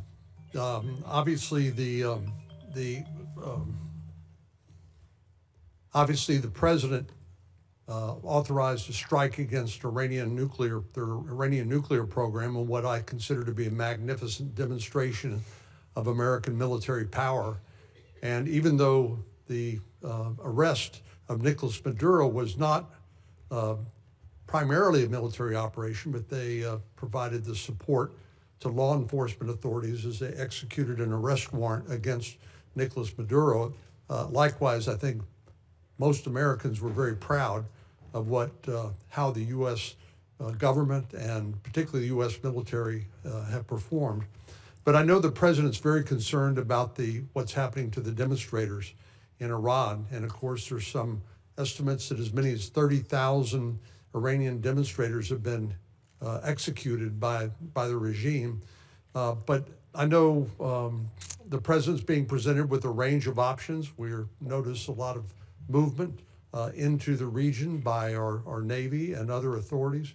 But what happens if the supreme leader is removed in Iran? What happens next? Well, that's an open question. I mean, no one knows who would take over. Obviously, their system is divided between the supreme leader and the IRGC that responds directly to him.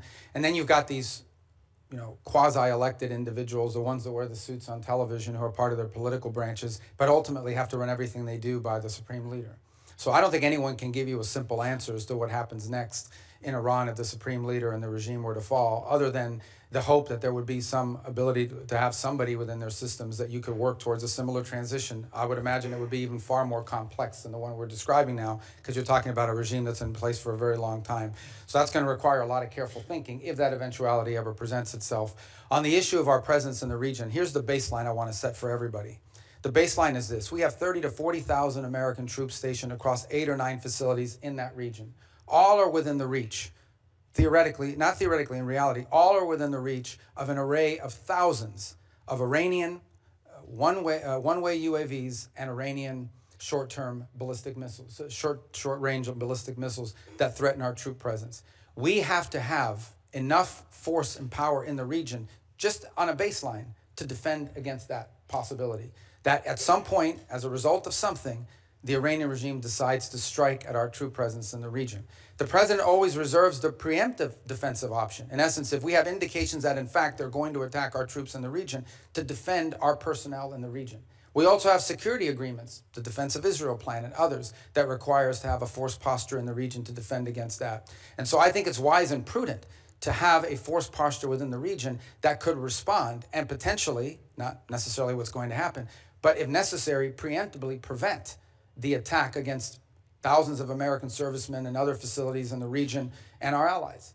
I hope it doesn't come to that, but that's, I think, what you're seeing now is the ability to posture assets in the region to defend against what could be an Iranian threat against our personnel. They certainly have the capability to do it because they've amassed thousands and thousands of ballistic missiles that they've built. Despite the fact that their economy's collapsing, they keep spending money on that. Thank you. Thank you.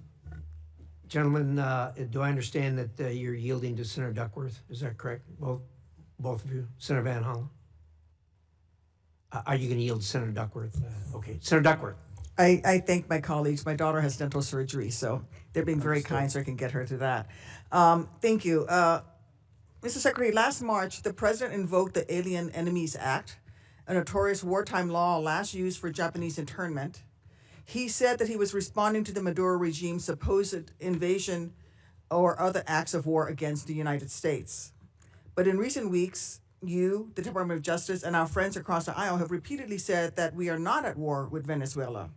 Secretary Rubio, if that is true and we are not at war with Venezuela, will you advise the President to rescind his invocation of the Wartime Alien Enemies Act? Well, that was a mechanism to remove people from our country that prevent grave danger. So, for example, we know for a fact that Tren de Aragua is a very dangerous gang. In fact, I believe, if I'm not mistaken, I may have been the first member of Congress. This is a wartime act, Mr. Secretary. Well, are we currently at war with Venezuela? No, we're not in a state of war in Venezuela. Okay, the Supreme Court has described the Alien Enemies Act as a wartime power, our Supreme Court. And before now, the Alien Enemies Act was only invoked during the War of 1812, World War I, World War II, when it was used to intern thousands of innocent civilians. Are you really arguing that the President should be able to wield an internment law? No, but we're talking about two separate things here. So you're talking about the state of Venezuela, or are describing the regime. And we're talking about, but what the President designated. Invoked the Alien Enemies Act. I know, Senator, but let me be clear with you. No, but what the President was talking about are these gangs that have, and these narco-trafficking groups that are waging war on the United States. There's no doubt. These groups have waged war on the United States. They have waged, for example, Tren de Aragua is not just a criminal gang presence in our street. It is a criminal gang directly responsible for narco-trafficking. The Trump administration has acknowledged that the vast majority of the men it rounded up and deported to torture under this law had no criminal records whatsoever. We didn't torture Independent, over 75%. Who did we torture? We haven't tortured anybody. We've arrested people that are members of gangs and we've deported them. We don't want gang members in our country. Have found that many of the men were here legally. If the administration is willing to lie about who it's targeting under this law, what protections do totally innocent people have against abuse? Again, I want to ask you, will you advise the President to rescind his invocation of the Wartime Alien Enemies Act? No, of course not. I mean, these are people that are threats to the national security of the United States. But I've described this in hearings in the past, including before you guys. So you're saying that we're at war? We are absolutely. When it comes to narco-trafficking groups and criminal gangs that are targeting the United States for criminal activity, we're in a state of war.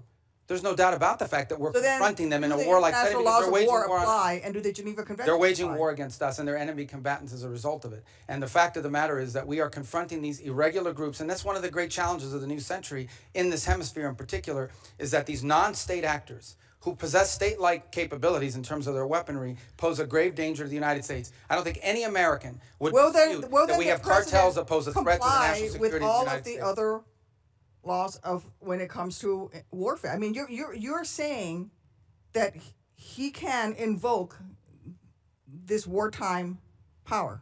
No, I'm saying, you're asking me, I'm here to discuss foreign policy and what's in the realm of the Department of State. Well, I think your questions are better directed to the Department of Justice. Enemies Act, but I would tell you that. Which is a wartime, which is something that but you're asking me a question that can be invoked during wartime. But you're asking only me a been question invoked during the War of 1812, World War I, and World War II. You're asking me a question. It's only been invoked 3 times, and this President is invoking it. Okay, you're asking me a question about the domestic application of a law that's best directed to the Department of Justice.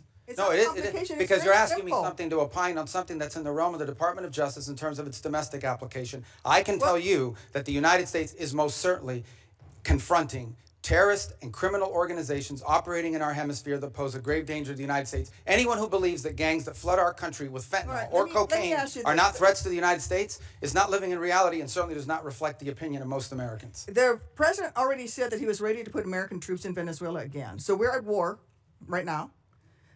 So if things don't go well with the Chavistas you've empowered, when did the President say he was going to put troops in Venezuela? A military option, what is your criteria for returning to a military option and putting boots on? Well, I don't recall the President saying he was going to put troops in Venezuela. Where did he say that? I'm asking you, what are your... But that's what you said. I didn't remember the President has already said that he was ready to put American troops in Venezuela. No, I think the President has said that he retains the right as Commander-in-Chief to protect the United States against any imminent threats. Maybe that involves troops, maybe that involves air power. We hope, but we don't anticipate that being the case in Venezuela. I worry that you're playing fast and loose with our nation's Well, I just gave you testimony here. I just want to conclude by Yeah, but I just gave you testimony of how well things are moving forward, not as fast as everybody would like. But you also said that in 6 or 9 months, if things don't go well, you're going to have to do something else. And the president's already said that he's not ruled out the military option. And you've also just said that, yes, we are at war. The president has wartime powers. Every president retains the power to use military to protect. So it's reasonable for me to ask you. And I gave you a very specific example. Every president retains the right to defend the United States against an imminent threat. Yes, if there are just give you an example, Iranian drones deployed in Venezuela that could threaten the United States, we most certainly will address that, even if it's located in Venezuela. But we hope we don't get to that point. We don't expect to get to that point. I don't think that we're not trending in that direction. That's a fact. But that said, on the one hand, people of America are worried that this is a president who engages in yet another forever war, Mr. Secretary. We don't need to be in another forever war, and that is the path that we are going towards. And let me just say, well, how are we going towards a forever war if we're dealing with Delcy Rodriguez every day? Option. You're not going to ask him to rescind his invocation of the Alien Enemies Act. That puts Americans in jeopardy. And let me just say something about the president's recent comments about NATO allies. When I served in Iraq, there were Polish forces there with us. There were British forces there with us. There were Spanish forces there with us. I personally landed in Elzi, España, which came under direct attack by insurgents. Polish troops who worked with the Illinois military, with the Illinois National Guard for 30 years, died in Afghanistan, Mr. Secretary. All the president wants is for NATO to have more our NATO allies have stood beside us. He wants our allies to have more we need to maintain the strength of that alliance. I get it. All the president wants your time's up. Not making much progress here. Well, let me just say, the president just wants our allies to have more capabilities to be involved in operations like that, God forbid, in the future if necessary. That's not an unreasonable request. That they stayed a little behind, and they certainly did not come to our defense. And well, not every country in Europe, not every country in NATO participated in those missions. Denmark suffered some of the greatest military casualties. There's no doubt that many of our allies have stepped forward and provided assistance to us, and there are many others that simply don't have the capability to do it now or in the future. That's not what the president said. That's what he was pointing to. Thank you, Mr. Chairman. Thank you, Secretary Rubio, for being here. I also want to thank you for reaching out to me the night of the execution of the arrest warrant against Nicolas Maduro. I could tell when we talked that you had been up all night, and it was kind of you to reach out to me and describe what had happened that evening. I've long been a believer in the fact that the United States has been abundantly blessed by geography. God and nature's God have blessed the American continent with two vast oceans, one to our east, one to our west, that have protected us from the old powers of other parts of the world. We should use those to our advantage. At times in our past, we have somewhat neglected the Western Hemisphere in recent decades, and I'm pleased that you and President Trump have been refocusing on the Western Hemisphere. As we look at burden sharing in other parts of the world and pivot some of this focus back to our own hemisphere, tell me what that looks like. Tell me what it looks like to orient some of our burden sharing toward our own hemisphere. Well, I think you're seeing some of it now. Look, our hope is eventually not to have a military presence of the kind you've seen in the Caribbean to deal with this very acute matter.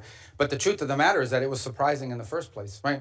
If these ships and these assets were deployed in the Indo-Pacific or in the Mediterranean or in the Middle East somewhere, no one would blink an eye. They say, well, that's normal. That's what we always do. The fact that they were deployed in the Western Hemisphere was a shock to everybody because we haven't done it. In fact, according to Southcom, they've rarely have ever had assets permanently deployed to them. They may have been transiting through at some point, but not permanently deployed to deal with a very acute matter. And that is, and these are, these things become interrelated here at some point, but they are separate in many ways. And it's part of what I was trying to explain to Senator Duckworth.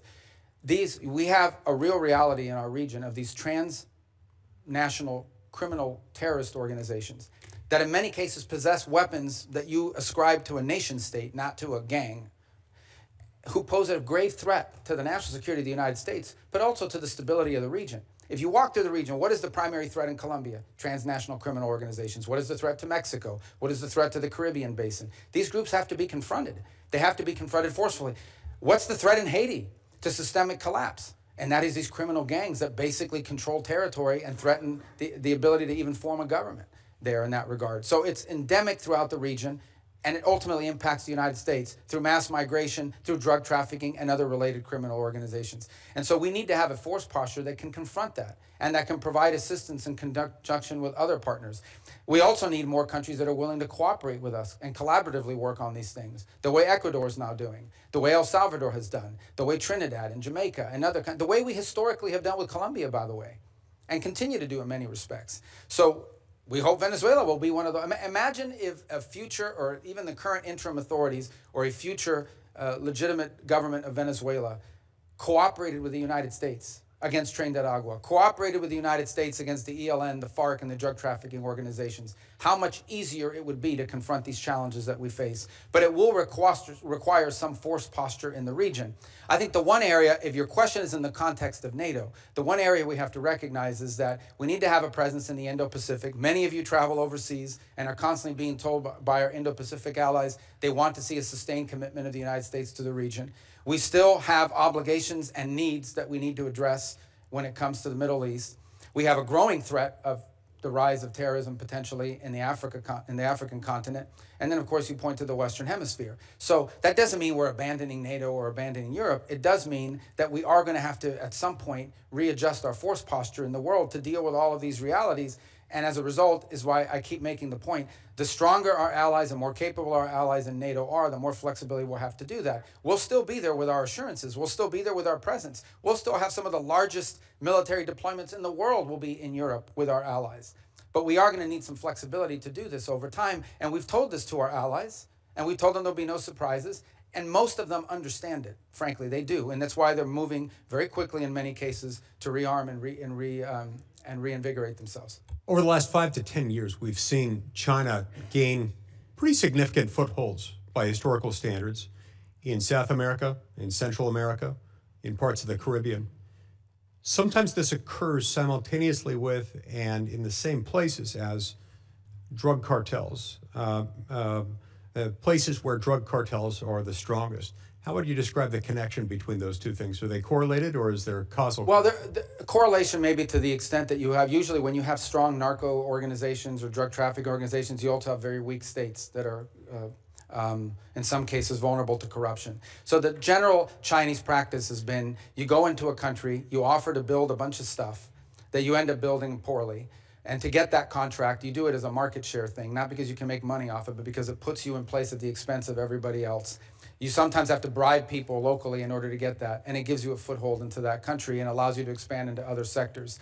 In some cases, frankly, it has been like in telecommunications, because Huawei shows up with a deal and no Western company shows up with a deal that's affordable, and so they go with Huawei because they want to have 4G, not to mention 5G. Huawei provides a product that's not the best, but it's good enough and they can afford it.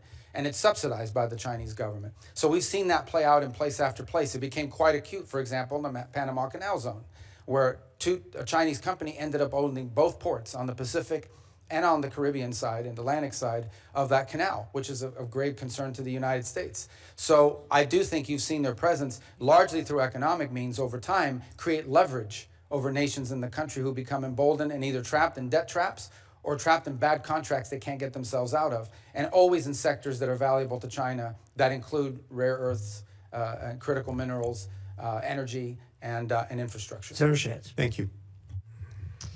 Thank you, Chairman, Ranking Member. Secretary, good to see you again. I want to ask about the oil. Under U.S. law, funds received by the government must be deposited with the Treasury. Earlier, you testified that the funds are being held short-term in Qatar and then will move to a Treasury-blocked account. What is the statutory authority for the administration relying on Qatar to hold the funds? It's not our funds. The funds are in an account that's owned and signed. It's an account that belongs to Venezuela, but it has U.S. sanctions as a blocking mechanism on it. And one of the primary reasons why it was in a third country initially, until we could create the mechanism to move it to a U.S. presence, is twofold. One, we have an issue we're working through on recognition. What is exactly, you have to recognize a government, but we don't recognize this government. We recognize the 2015 National Assembly. So we have to find some creative way legally to meet that standard.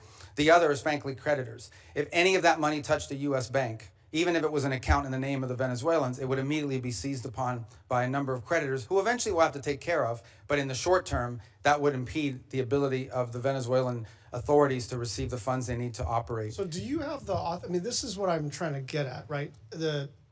either it's American money, in which case it's subject to the Miscellaneous Receipts Act, and there are all kinds of things that attend to that. You're saying it's Venezuela's money, but it does sound like, according to the EO, according to the president's statements, you are in charge of that money.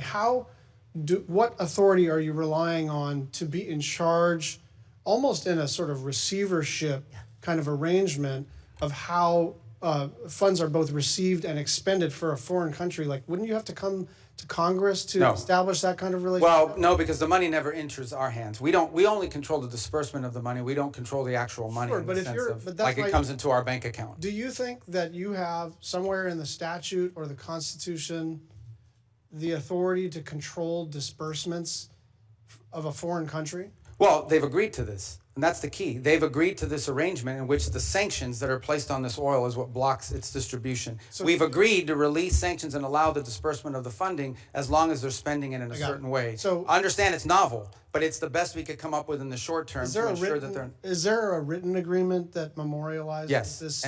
Yes, I believe there is, and there will have to be one most certainly once we transition that to U.S. accounts. Secretary, my understanding is the committee doesn't have this agreement. Well, I can... If we do or we don't? Yeah. And you probably wouldn't because it's a Treasury matter. Treasury's handled it, but I can most certainly talk to Treasury about providing you the information. Also, you're the National Security Advisor, so you do have a role here in coordinating between the department. So it's not just like you can punt this to Treasury. Yeah, I just didn't bring the document with me. I got it. Okay. I just want you to land it and get it to the committee because, look, you're being transparent. I think this is novel. I think it's funky. I think it may not even be permissible. But I don't know until I see the document, and I'd like you to just land it for us, if that's all right. Yeah, no, like I said, and by the way, by the time I get it to you, hopefully we won't even have that account anymore. It'll be in a bit more traditional, where we can use our sanctions as leverage on how the money's being spent. I'm just going to move on to a couple of other issues. Your comments that Havana should be concerned about the Maduro operation is fueling speculation that this administration will turn its sights to Cuba next. Will you make a public commitment today to rule out U.S. regime change in Cuba? Regime change? Yes. Oh, no, I think we would love to see the regime there change. We would like to, that doesn't mean that we're going to make a change, but we would love to see it change. There's no doubt about the fact that it would be of great benefit to the United States if Cuba was no longer governed by an autocratic regime. But you know what we mean by regime change. We don't mean, I wish someone else were in charge. When we talk about regime change, we're talking about using the power of the United States, usually kinetic power, but often other kinds of coercion. And I'm not even saying that that's always not in our interest. I'm just saying, I'm not asking you whether we would prefer a different kind of government. I'm asking whether you are trying to precipitate the fall of the current regime. Yeah, but that's statutory. The Helms-Burton Act, the U.S. embargo on Cuba is codified. It was codified in law, and it requires regime change in order for us to lift the embargo. Okay. We have not received any information on the Board of Peace. Do you commit to informing us about what the heck this is?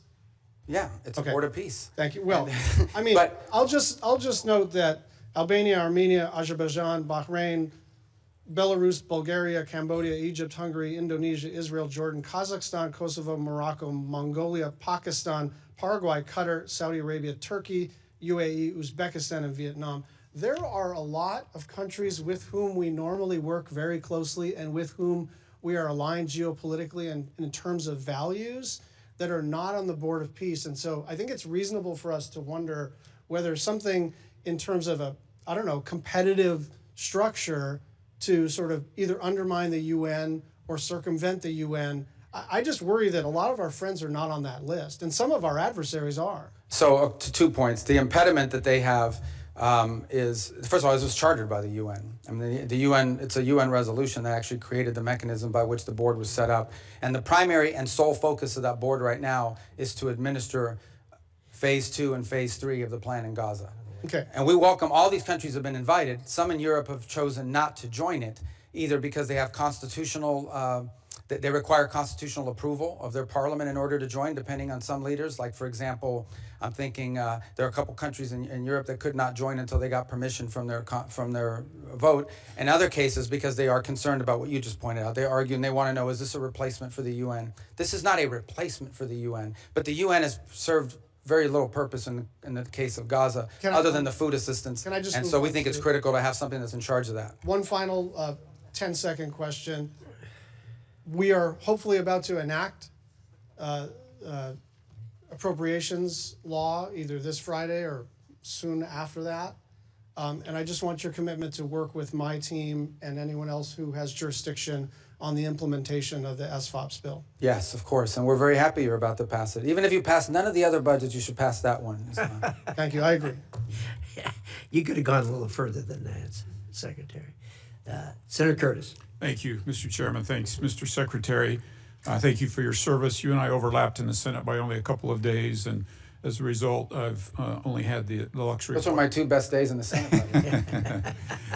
As a result, I've only had the luxury of watching you from a distance, but I will tell you unequivocally, I'm grateful for your role. I believe unequivocally that you and President Trump have made the world a safer place. I push back on the false narrative that we're not respected. I think we're respected far more than we were around the world.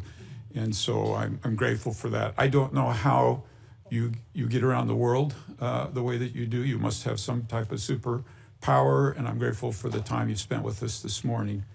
Now, all of that said, I do have a basic concern that I'd like to raise with you. I now chair the Western Hemisphere, which you previously chaired the subcommittee. And I'm often struggling to get briefings, clear information, or meaningful cooperation from the administration and the State Department. Let me give you 3 specific examples. I suspect most of these are out of your visibility, so I want to bring them to your attention. Senator Kaine and I, who's the ranking member, tried to do a hearing on Venezuela late last year. We were told the State Department would not participate in that hearing. I'm trying to put together a hearing right now on the prioritization of the Western Hemisphere, which I think would be very helpful to the administration, and we're struggling to get the State Department to participate in that. I couldn't get a briefing on the drug boat operations until the Kaine War Powers Resolution, and then all of a sudden we got a briefing, but I didn't get that because I was the chair of the Western Hemisphere. And I want to be clear, I support what's happening with Maduro and what's going on there, but I do think the administration could get Congress to be a better partner by informing us better. And from my perspective, I'm struggling to see that, and I would ask you, if you were the chair of the Western Hemisphere, would you be okay with that from the state reaction like that from the State Department, and what would you suggest I do? Yeah, no, look, I think one of the challenges we face, particularly on Venezuela, on the prioritization on the Western Hemisphere, you'll get that briefing. I don't know why they said you haven't been able to get it, but we can figure that out pretty quickly. And but I would say both on Venezuela and the drug boat operation, here's the challenge that we face. This is a committee, as you said, I was there for many years, that has oversight over the State Department. The drug boat operation, which I support, but is not a State Department operation. I think now that I'm here testifying with you, there's a lot of State Department involvement in the issue of transitioning and all the projects that we're doing in Venezuela. But everything that led up to that point was not primarily within the jurisdiction of the Department of State. These were Department of War and Department of Justice operations that were ongoing. And so for us, the struggle in those cases would be to provide you witnesses that could say anything meaningful on a topic that was largely from an interagency perspective in the realm of other agencies. Now, if you were in some of the other committees, I don't know if they got those hearings, those that perhaps can tell you that are on armed services and the like. So I think that was the struggle both in December with a hearing on Venezuela policy, and again now and with the drug boat one. On the issue of the broader context of our priorities in the Western Hemisphere, I think that's something we most certainly can and will provide because it features prominently in our national security strategy. And I think we have a lot of good stories to tell about the Western Hemisphere. I'll just be clear, we haven't even been able to get that from the State Department. To get what? Help on a hearing for... No, you'll get it. You'll get it. Okay. Would love to have your commitment moving forward that we could have that type of cooperation in the Western Hemisphere. Yeah, I just got to make sure that the people were... Look, I don't want you to have a meaningless hearing if you're asking about something that's not in our... It's like having a hearing on agriculture in front of the State Department. We have limited involvement because from an interagency perspective, in the case of the drug boats and Venezuela, at the time you requested, this was primarily a Department of War function. And so, but in the case of the priorities on the Western Hemisphere, that will happen. Okay. We look forward to doing that. Let's move on. You mentioned Russia, China, Iran a little bit earlier. I'm very concerned, as you are, about their influence in the Western Hemisphere. If we put Venezuela aside for just a moment, can you talk about where we're seeing the influence, particularly of China, in the Western Hemisphere, and what progress we've made or what we need to be thinking about? Well, China specific? All of them are important, Yeah. but specifically on China. I mean, look, when Iran and Russia, in Iran, their primary foothold in the region was Venezuela. Let me just put that up front. And it involved more than just selling weapons and all this other stuff. I mean, in many cases, there's clear evidence now that they were providing passports, Venezuelan passports with false identities to people who operated on behalf of both Iran and Hezbollah. And so deep concerns about that, and that needs to stop and end. In the case of Russia, their primary presence of influence in the region is Venezuela and to some extent Nicaragua and Cuba, which is where they operate. In the case of China, they do have a presence in Cuba. They have this debt relationship with Venezuela where they were basically taking Venezuelan oil as payment on debt. And then they were reselling it at a huge profit because they were buying it on discount. That is now obviously ended. And their debt is legitimate. A future Venezuelan government will have to address it and deal with it as part of a broader restructuring of their debt. But in the short term, that is now ended. But the primary way that China plays in the Western Hemisphere is through commercial relations. They engage themselves in a country. They're very interested in telecommunication. They're very interested in building and controlling key infrastructure. They're very interested in critical mineral rights. And they've secured many leases for many years because of neglect on our part in allowing them to do that. And it's given them leverage and a presence in many of these countries. I will say that I think that influence in our hemisphere has eroded over the last year. For example, Panama left the Belt and Road Initiative. We have new leaders in Chile, in Peru, in Paraguay, in Chile and in Honduras that have expressed a strong desire to realign with the United States and our priorities. And we have great relationships with Argentina, Paraguay, and other countries in the region who are also very cooperative. And we've had great cooperation from the Panamanian authorities as well, including a case before the Supreme Court. I don't know if the final has been submitted that could lead to the eviction and removal of a Chinese-controlled company that controlled both ports at the Panama Canal. Thank you. I wish we had more time. I'm out of time. I yield. Thank you, Senator Van Hollen. Thank you, Mr. Chairman. Mr. Secretary, I want to discuss corruption in the White House and its intersection with our foreign policy. The president and his family have used the office of the presidency to pocket $1.4 billion plus since he was sworn in.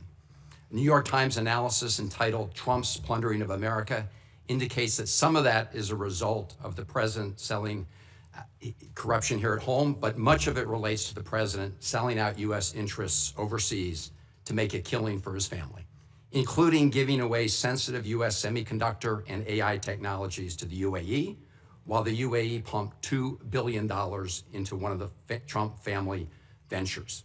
And then there are all the other Trump deals that are intertwined with tariff or foreign policy matters. Golf courses in Saudi Arabia and Vietnam, Trump hotels and office buildings in other countries. And of course, there's the $400 million jet from Qatar. The list goes on and on. By any measure, this is the most corrupt administration in American history. We also see the president wielding U.S. power overseas in a way that advances the interests of his billionaire buddies at the expense of American interests. It was Ron Lauder, who has business ventures in Greenland, who reportedly first put the idea of grabbing Greenland into President Trump's mind. And in the case of Venezuela, President Trump has said he talked to oil executives about toppling Maduro and going into Venezuela before anyone in Congress knew. We know that in President Trump's mind, deposing Maduro was not about stopping the flow of fentanyl or drugs in the United States. He cut the budget for DEA. He pardoned the former Honduran president convicted of drug running. And the new president, Delcy Rodriguez, has herself been long suspected by DEA of being involved in drug smuggling. She's also a longtime hardened communist leader, so this operation certainly was not about bringing more freedom and democracy to Venezuela. In fact, the president told us what it was all about at his big press conference after seizing Maduro. The president said it was about oil, oil, oil. He used the word oil 19 times, never mentioned democracy or freedom or human rights. And so the pattern of corruption is clear. Now, President Trump has said publicly that he had communications with folks from the oil industry about going into Venezuela before anyone here in Congress was notified. Mr. Secretary, simple yes or no question. Were you with President Trump during any of those conversations he had with people with oil interests in Venezuela about the possibility of deposing Maduro? That's not a simple yes or no question, but I can answer it quickly, and that is the president always elicits opinions from all sorts of people, including, for example, Chevron has an active license in Venezuela. They operate in Venezuela. They've been doing so even when the sanctions were in place. So of course you would ask Chevron, what is your opinion of Delcy Rodriguez? What are your opinion of their economy and of their prospect? But the notion that somehow the president authorized this challenge at the urging of oil executives is absurd. That never happened. Mr. Secretary, I'm asking whether you were with the president. That never happened. I couldn't be with him because it never happened. The oil executives were not involved whatsoever in any of the planning on this matter. None. Did the president, as he said publicly, inform them about the U.S. operations? I think all of those executives learned about this operation the same time everybody else did. Well, President Trump has said the opposite in public. No. Yes, he has. I mean, he said it. I think it was aboard Air Force One on an airplane. It's on public record. You can take a look. Look, Paul Singer, who you know, gave $8 million toward Trump's 2024 campaign. Conveniently, through his hedge fund, he's acquired Citgo out of bankruptcy, which is suddenly very, very valuable. Did you or President Trump have any communications with Paul Singer about Venezuelan oil in the months leading up to the military action in Venezuela? I can tell you I did not, and I would be very surprised what the president did in that regard. And in fact, that Singer position that you've outlined, which is not just him but other creditors, was actually was blocked. We don't want to see. It's one of the reasons why we had to do this account in a third country in the interim, is because we don't want it to be something that's picked apart by creditors. I appreciate that, and we'll monitor it carefully. There's also Vitol. They've been given a license for Venezuelan oil worth about $250 million. Vitol's senior partner, John Addison, gave $6 million to the Trump-aligned PACs in the last cycle.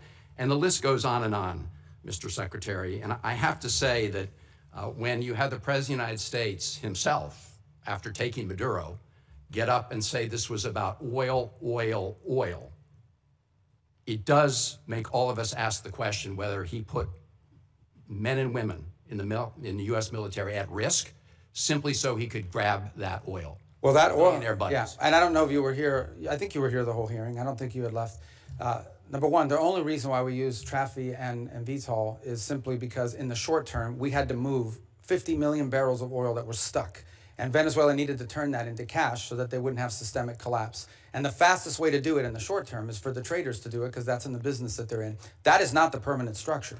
The permanent structure we want to see is a normal oil industry where it's sold directly. You know, companies have licenses down there, they have an arrangement to pay royalties, and they move the oil directly to their refineries or sell it in the global market, not through middlemen. Yeah. The only reason why they were used in this instance is because we had an acute short-term problem, which is how do we provide funding from their own revenue, not ours, to keep their government afloat. So in essence, we allowed Venezuela to use their own oil to generate revenue to pay teachers and firefighters and police officers and keep the function of government operating so we didn't have systemic collapse. But that system with those traders, that is not the long-term plan here at all. My only point, Mr. Secretary, is those folks who gave a lot of money to the Trump campaign have done very well as a result of what's happened. Thank you. Thank you. Senator Daines. Secretary Rubio, good to have you up here. I just returned from India, had a chance to visit with leadership there, as well as spend time with our new ambassador, Sergio Gore. He's off to a great start, and very profitable visit. Hope to debrief in it soon, if I might. By the way, I think if we were to pick an MVP of the West Wing, Secretary Rubio, my vote's for Marco Rubio. So we have a lot of MVPs, don't we? Yeah, I know you do. I know you do. But we get a vote on one. I think you've done a great job of this first year. Very proud to claim my former colleague and now our Secretary of State. Secretary Rubio, as you've noted, there are numerous reasons and good reasons why the U.S. is the arbiter of Venezuelan petroleum sales. With the new export sales framework, the Venezuelan government is now looking to other options to reimburse some of our adversaries, Iran, Russia, as well as Iran's proxies, to include petroleum byproducts, which contain valuable minerals and so forth, Flexicoke. Has the administration considered expanding the export controls to additional petroleum byproducts? Well, I'm sure we would, except that I can tell you a couple things that are happening. They have, in essence, represented to us, and we have seen in action in the work that they're doing directly with Secretary Wright, who's handling this portfolio on a daily basis. He has a deep historic and career knowledge of this field, is that on all of these things regarding natural resources, their preference and their partner of choice moving forward will be the United States and Western companies. That's what they intend to do. As a point of example, and I said this earlier in the hearing, you may not have been here, today they used to get 100% of their diluent. They have very heavy crude, and so it has to be mixed with light crude in order to make it, refinable and movable. And they were getting 100% of it from Russia, primarily because of sanctions. They prefer to have ours. Why? Number one, it's closer. Number two, it's higher quality. Today, 100% of that diluent is coming from the United States. They were involved in a very complex gold market in which they were mining for gold and silver, and it was being exported almost entirely through Turkey. And we believe the Iranians were using that as a laundering operation for themselves ultimately as well, potentially. And certainly know that they had an interest in the oil industry as well. We are on the verge of a process in which that will be sold through U.S. markets in a legitimate way that won't go to finance and support. I think we'd like to apply that model to various things. But the end goal in all of this is, number one, not to spend any American money, and number two, for Venezuela to have a normal, legitimate economy that's not benefiting cronies, that's not benefiting corruption, and is not benefiting our geopolitical adversaries. So far, the interim authorities have expressed a desire to cooperate with us on all of these fronts. You identify an area you want to work with, they say yes. And we're making progress on all of it. We've faced no impediments to date in regards to expanding that relationship. Yeah, thanks, Secretary Rubio, thank you. And maybe we'll talk with Secretary Wright. We think there may be some workarounds in terms of what's happening there with some of these petroleum byproducts. We call FlexiCoke, has vanadium, and something we could talk with Secretary Wright, which absolutely would be something they're trading right now to our adversaries like Iran, Iranian proxies, as well as the Russians. But thank you, and we're off to a great start, as you say. We're playing a long game here, and you're playing it very, very well. I want to pivot now to EU energy. I chair the subcommittee here in this committee for Europe. Next, we're going to have a hearing. We're looking about having a conversation on EU regulations that are hindering energy security, that's benefiting now, of course, the Russians and hindering the development of alternative supply chains. Mr. Secretary, here's my question. As Russia continues its war in Ukraine, how important is it for Europe to develop a pro-energy posture to ensure they have energy security? Well, I would argue that one of the reasons why we have a war in Ukraine is because Russia thought they could get away with it because of how dependent Europe was on them for energy.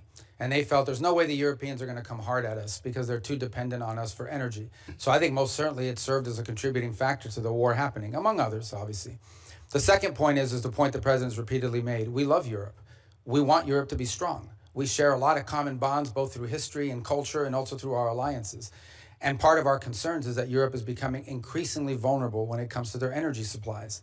Increasingly vulnerable both for domestic economic growth, which will allow them to sustain investments in defense and be more reliable partners, but also vulnerable to Russian oil and other things of this nature. So we are concerned, though it's not our decision to make, we are concerned that EU policies in general are leaving Europe more vulnerable at a time when they should be getting stronger in their ability to resist pressure from both Russia and China. Secretary, thank you. And we hope to have that discussion next week at the subcommittee level. Last question is back to one of my favorite topics, back to Central Asia. We had a great dinner at the White House with the 5 Central Asian presidents that you were at, President Trump, as well as Vice President Vance. I had an honor to be there with you all.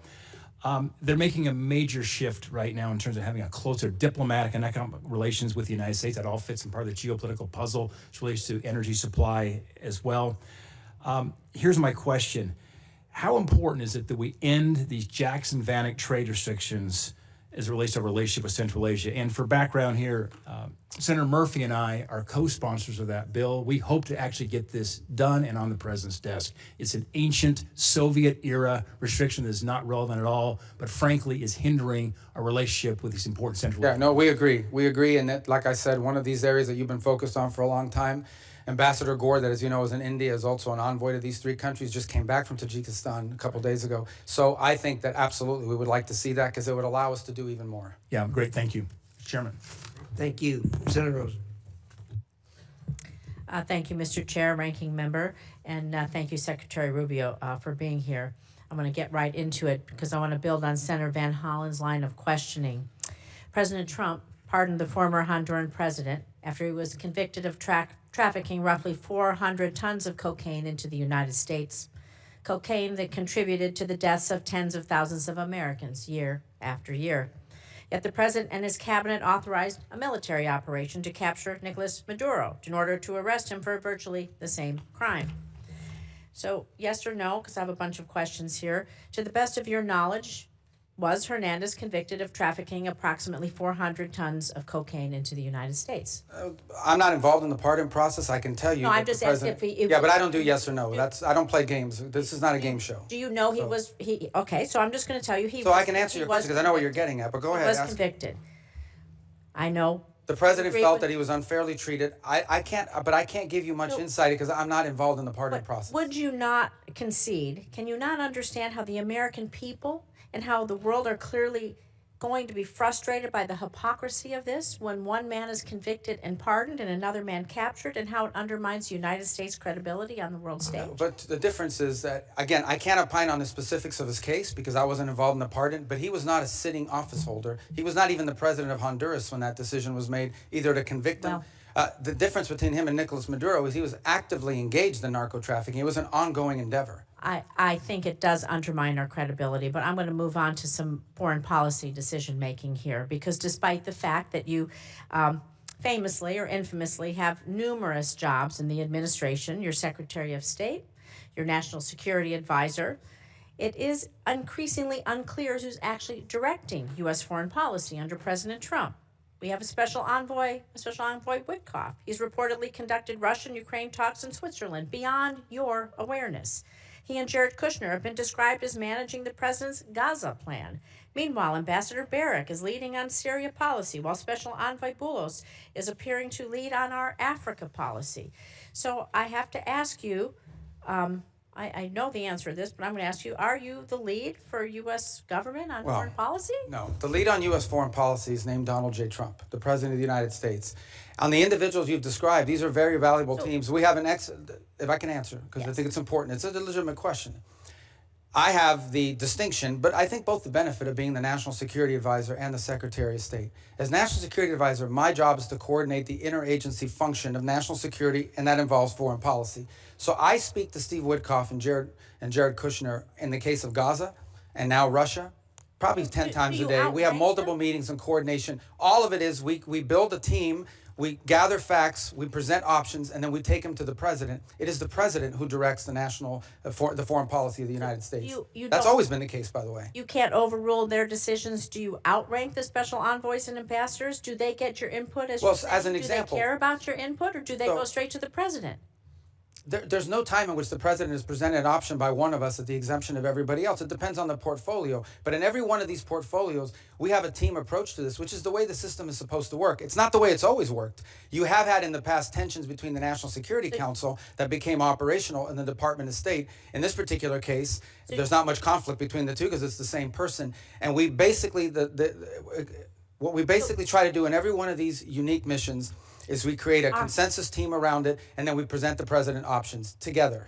It's the president's decision, nobody else's. There's no overruling here. The president makes the decision. Our job is to present him options. Shouldn't they report to you? Shouldn't there be a line of command and a line of transparency? They report to me every day. Where does the buck stop? But they report to me every day in terms of keeping me apprised of what's happening. I give advice. I give, in some cases, direction. They involved heavily. For example, the special envoys rely almost exclusively on State Department personnel to assist them in all of their efforts. For example, on the Board of Peace, we helped them position the entire gathering last week and all the work that's going to happen now. On every one of these issues, it's not linear. No single individual other than the president has the ability to dictate our foreign policy. Our job is to come to a consensus view on the best way forward. Where there are disputes, those are presented to the president, and he makes the decision. Let's talk about the Board of Peace then, because all treaties and statutes have to be approved by Congress, and the president is starting a new Board of Peace, and we would need that authority. The authority for the filing stems from the International Organizations Immunities Act, but it's my understanding it only provides the president with such authority when participation by the in an organization has been approved by treaty or statute. Treaties and statutes must be approved by Congress. So when will the administration be requesting Congress pass legislation to authorize the president to extend this benefits to the Board of Peace, creating the Board of Peace, and when will it be sent? Well, actually, the Board of treaties Peace was to be chartered and set up by the UN Security Council through a vote of the UN Security Council as the deliberation. So it's an international organism recognized by the Security Council of the United Nations, which is something I think many of you should be supportive of, the fact that we're doing The President is it. claiming his authority is from the International Organizations Immunities Act, and this law only provides the President authority when U.S. participation has been approved by treaty or statute. I know my time is up. Please consider working with us to do these things. You know what it is to be a senator. You know what that collaboration and cooperation mean.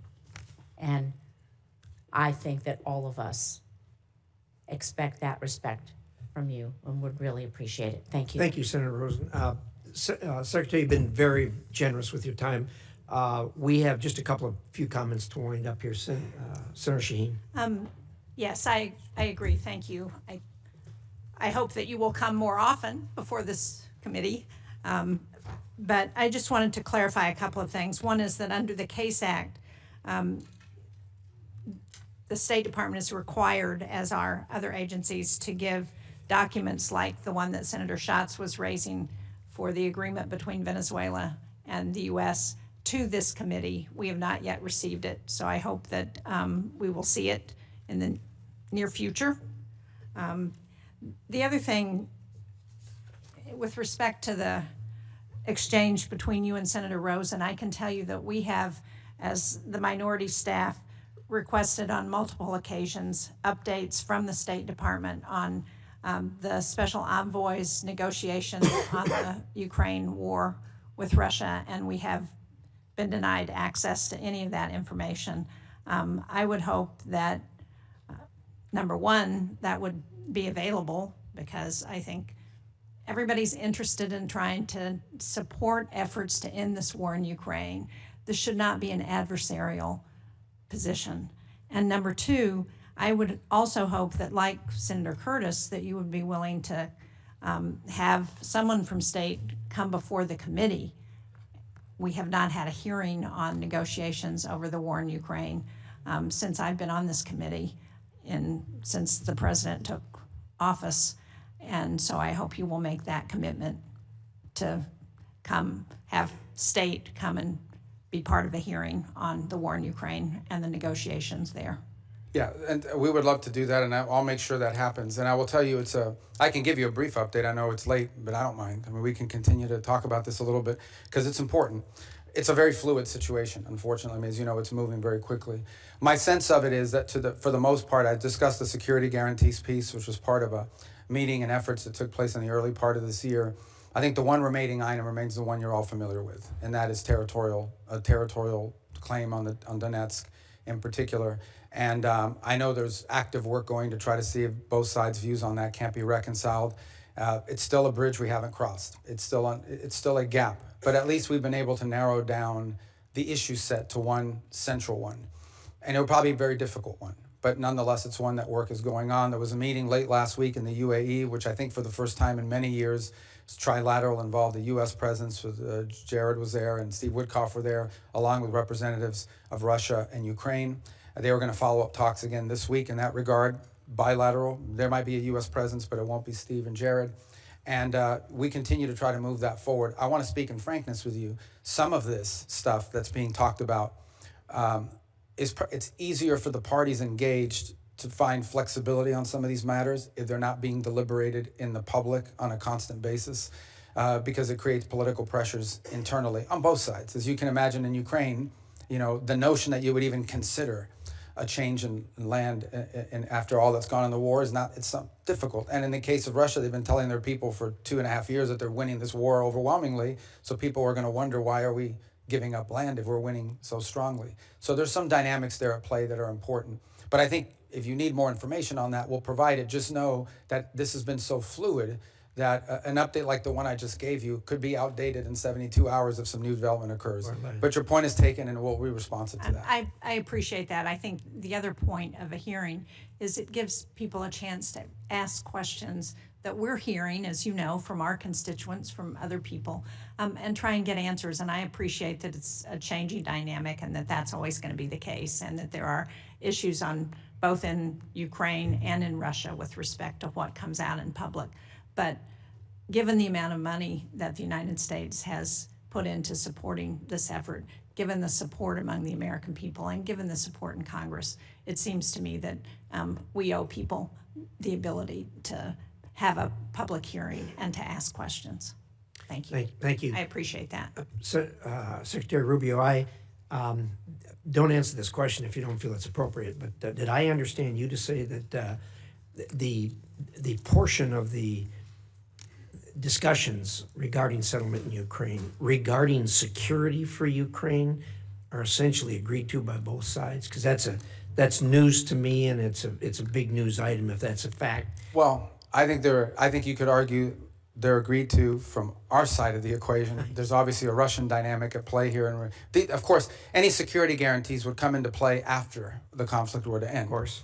And so there's that component to it. But the broader point I was making is that in all these discussions about security guarantees that people are putting out there, it's pretty clear that the only security guarantee that people keep pushing forward is one that involves a deployment of some European troops on the ground, but with a very strong U.S. backstop. My point being, it was in the broader context of the NATO alliance, and that is we have to understand that even something like that in Europe, they don't have the capabilities of doing a real security guarantee without a U.S. backstop, which tells you the capability gap that needs to be closed. And it's one of the reasons why the president keeps pointing to NATO and its need for our partners to get stronger. And it is true, they've committed to 5% spending. That's obviously going to take some time.